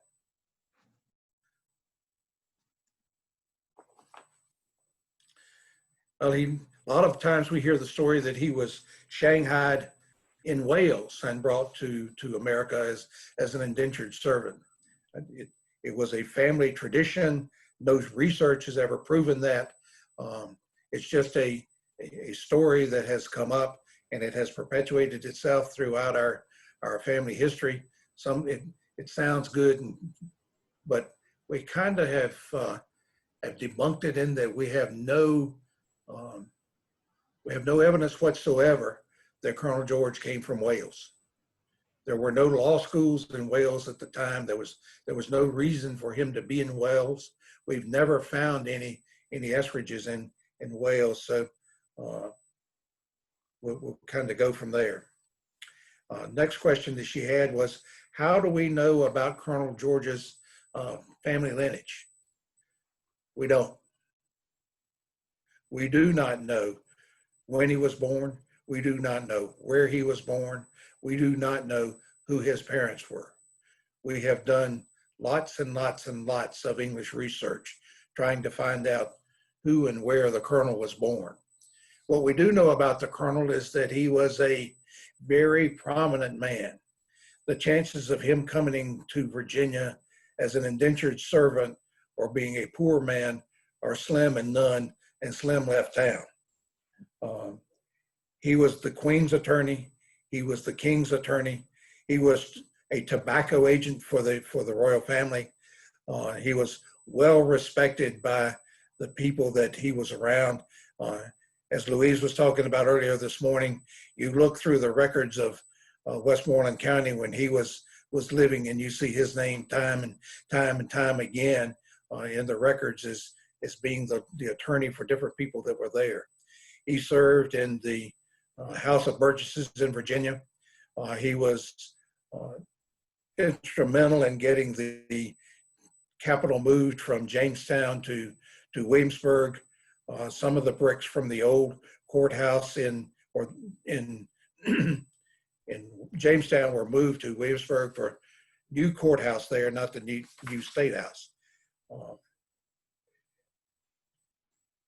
Betty goes on and she says that several trees on ancestor list different people as having been the parents of Colonel George. And I would just say that to all of them, we don't know that to be true. We don't know who his parents were. We do not know his date of birth. So when you see those things there, I kind of feel like it's people trying to fill in the blanks on Ancestry because it's open to it. We don't know. We will continue to look at it. We've spent tons of money trying to do research. We've had several different professional researchers spend time trying to find the origins of the Colonel and just really haven't come up with it. So, have I got any other questions out there this morning? Ann asked me one this morning. She wanted to know if who is the earliest Eskridge that we have that we know a burial site for. The earliest one that we know for sure is Sarah Eskridge, daughter of Colonel, not sister, daughter. Daughter Sarah II Eskridge, that married Willoughby Newton. Her gravestone is to be found at Yokomoco Church. Her grave is not to be found at Yokomoco Church, but her gravestone is there. She was originally buried at her home or plantation that I think is now called Wilmington, but that's where her gravestone exists. But we do not have any other knowledge of where children of the Colonel were actually were buried. We expect that Margaret was buried close to her husband Howson in Fauquier County, but we don't know that for sure. I have a possible hint for you, Harry, if interested. While you were speaking, I got a brainstorm and I went to my Heritage site. Are you a member of My Heritage? No. My Heritage is based out of Israel, and because of that, it has more people from Europe and the United Kingdom and Asia in it than Americans. It's the ancestry of that area. And I put in Eskridge. I went to Great Britain, where I have a number of matches, but I would because I'm more English than the English. And I put in Eskridge and I got none. When I put in Etheridge, I got hits from cousins there. And it could be that in England or Great Britain, when you're searching, perhaps you should use Etheridge in your search. Or I'm going up the wrong tree and I'm not in Eskridge, I'm at Etheridge. We have seen our name spelled without the hard K. ESRIGGE. Well, that marriage license actually, if I can find it, this actually has Georgius Eskridge. Is that right? Let me share this if I can.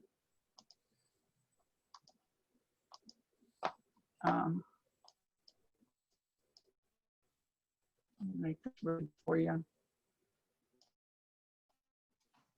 It's not helpful. You can't read that. I don't know. But unless I can bring it over here. Georgius Eskridge, sort of. Married in 1639. Sure. I'll send you this. It'll be on the. Okay. That's good. Yeah, you can rip it apart, and I'll stop share. All right. Have I got any other questions this morning? If I could ask okay. Sorry. I was wondering, I've seen pictures of a supposed gravestone where you can't really read what's on it, and it is at the church.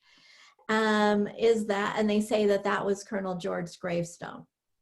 I think what you're seeing in those pictures, Deb, is the Sarah Eskridge Yes.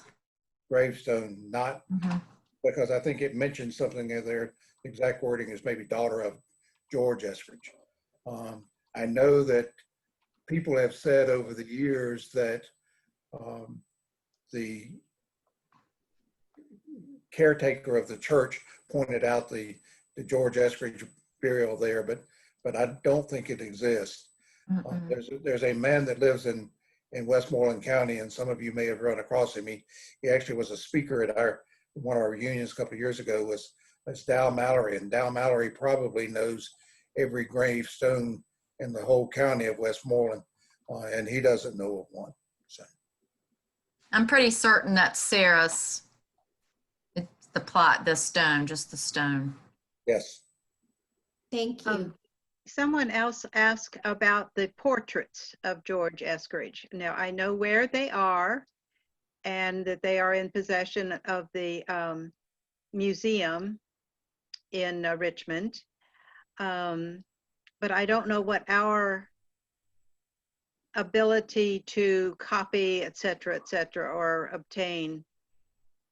If you would like a copy of the portraits, you may order them from the museum in Richmond. They will send them to you. I have them hanging in my house because it has them hanging in her house. So it's, they are available to you. They come to you for a fee. Yes. They're not framed when they do. You can get them in different sizes, but you can order them from them. The portraits themselves are quite interesting in that we can trace the lineage of those portraits. We know how they came through.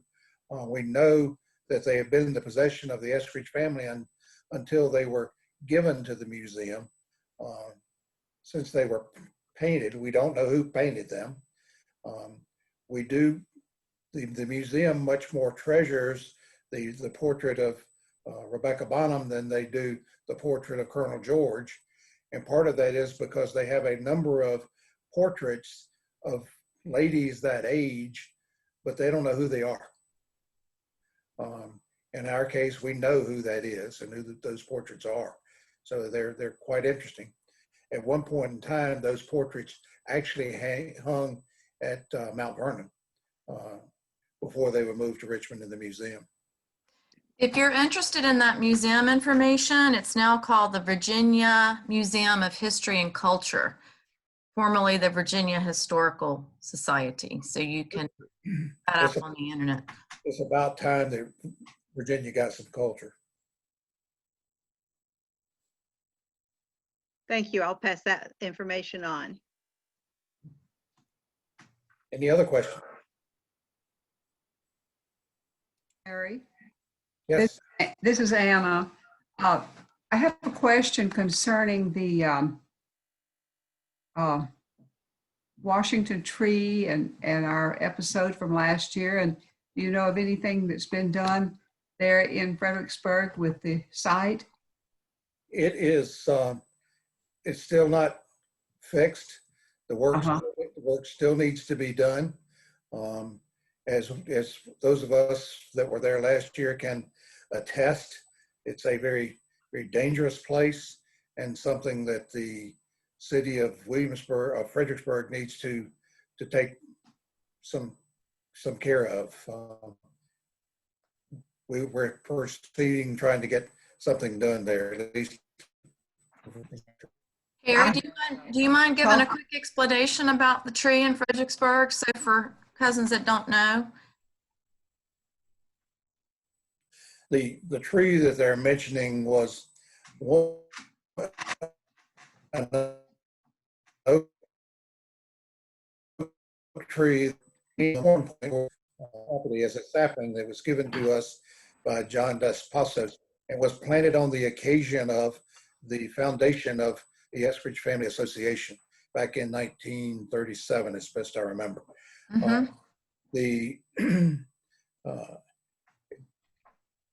Ms. Coble, Ms. West, a lot of our founding members were there at the time and planted this tree on the side of a hill. And why they did it on the side of a hill, I can't tell you, but they did.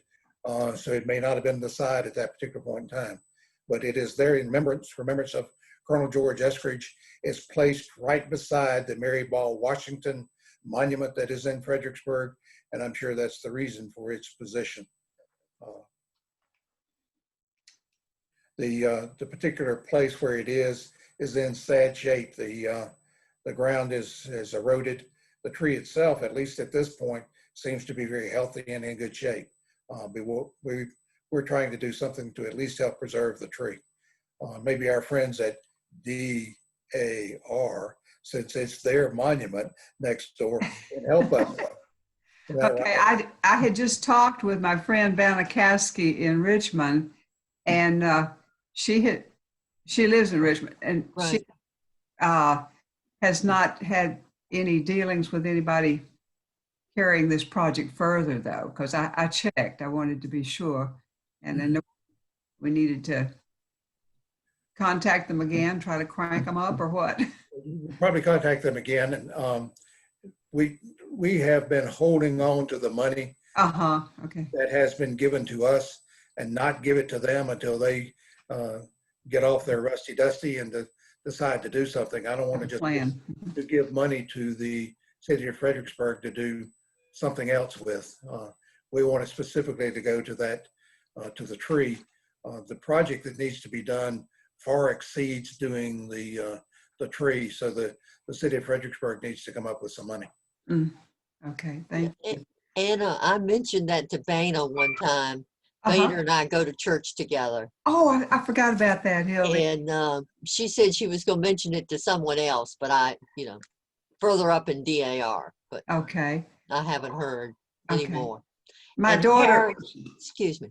No, I was going to say my daughter, Rebecca, who was with me last year, she sends her greetings. She certainly enjoyed the, being with it the 2 times she's been, and maybe we'll get there next year. Yeah. Harry, have you heard from Ann Layton lately? No, I have not.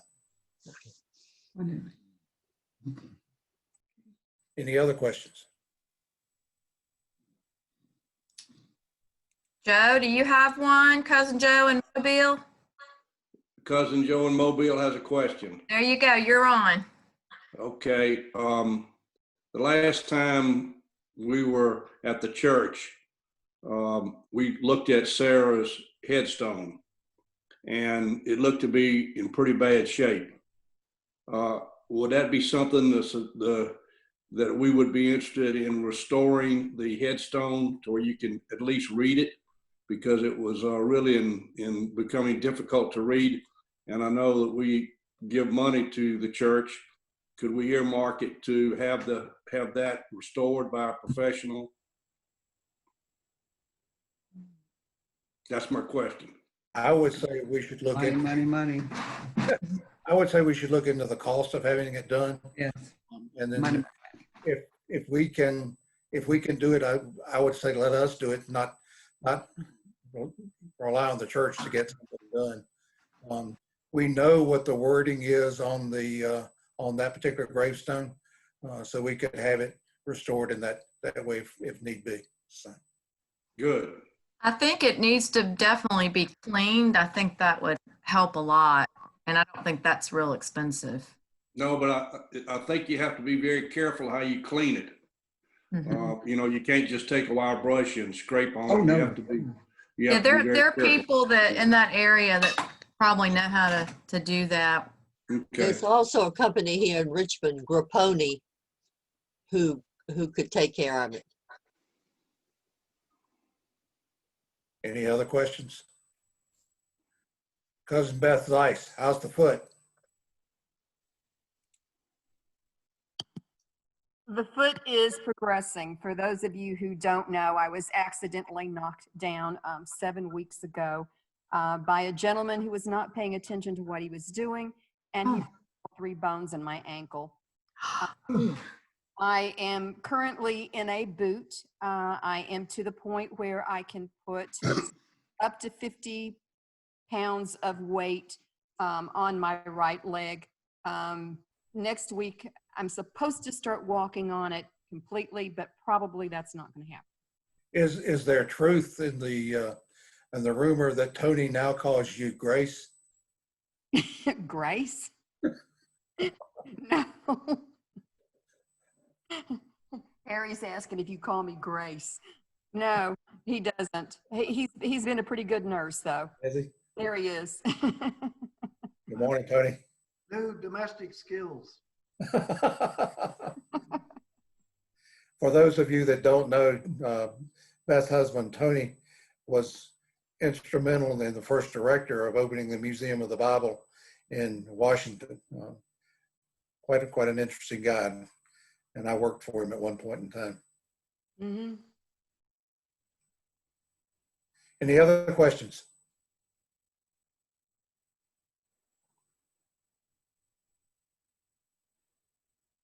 Well, I think we're past our time, so I think it's maybe time for everybody to say goodbye. Well, we want to, if we could adjourn our meeting. Oh. Yep. And thank everyone. We want to thank everyone that were able to help put this on, suggest it, and get it put together. And thank all of those who tuned in. That really are whatever we call joining a meeting, because that really gives us a good idea of what we can do, and that we will want to stay in touch, and we'll be able to contact people again. So thank you for doing that. I have one comment, Carolyn. Input is always good as far as things to do. The location, as I said, will be in Stratford again next year, Westmoreland County. If anybody has any suggestions, just send them to Ann, or you can send them to me. My email address is on the front of the newsletter. Because I'm always looking for ideas. Thanks. Okay. And certainly questions are always accepted, and we can deal with those anytime during the year as well. Absolutely. So if we have no other comments, Ann, we'll turn it over to you to bring this to a close. And thank you so much for coming. So you mean hit end meeting? Yes. The red button? All right, bye y'all. It was great being with you. Thank you. Thank you. Enjoyed it. Thanks. Bye.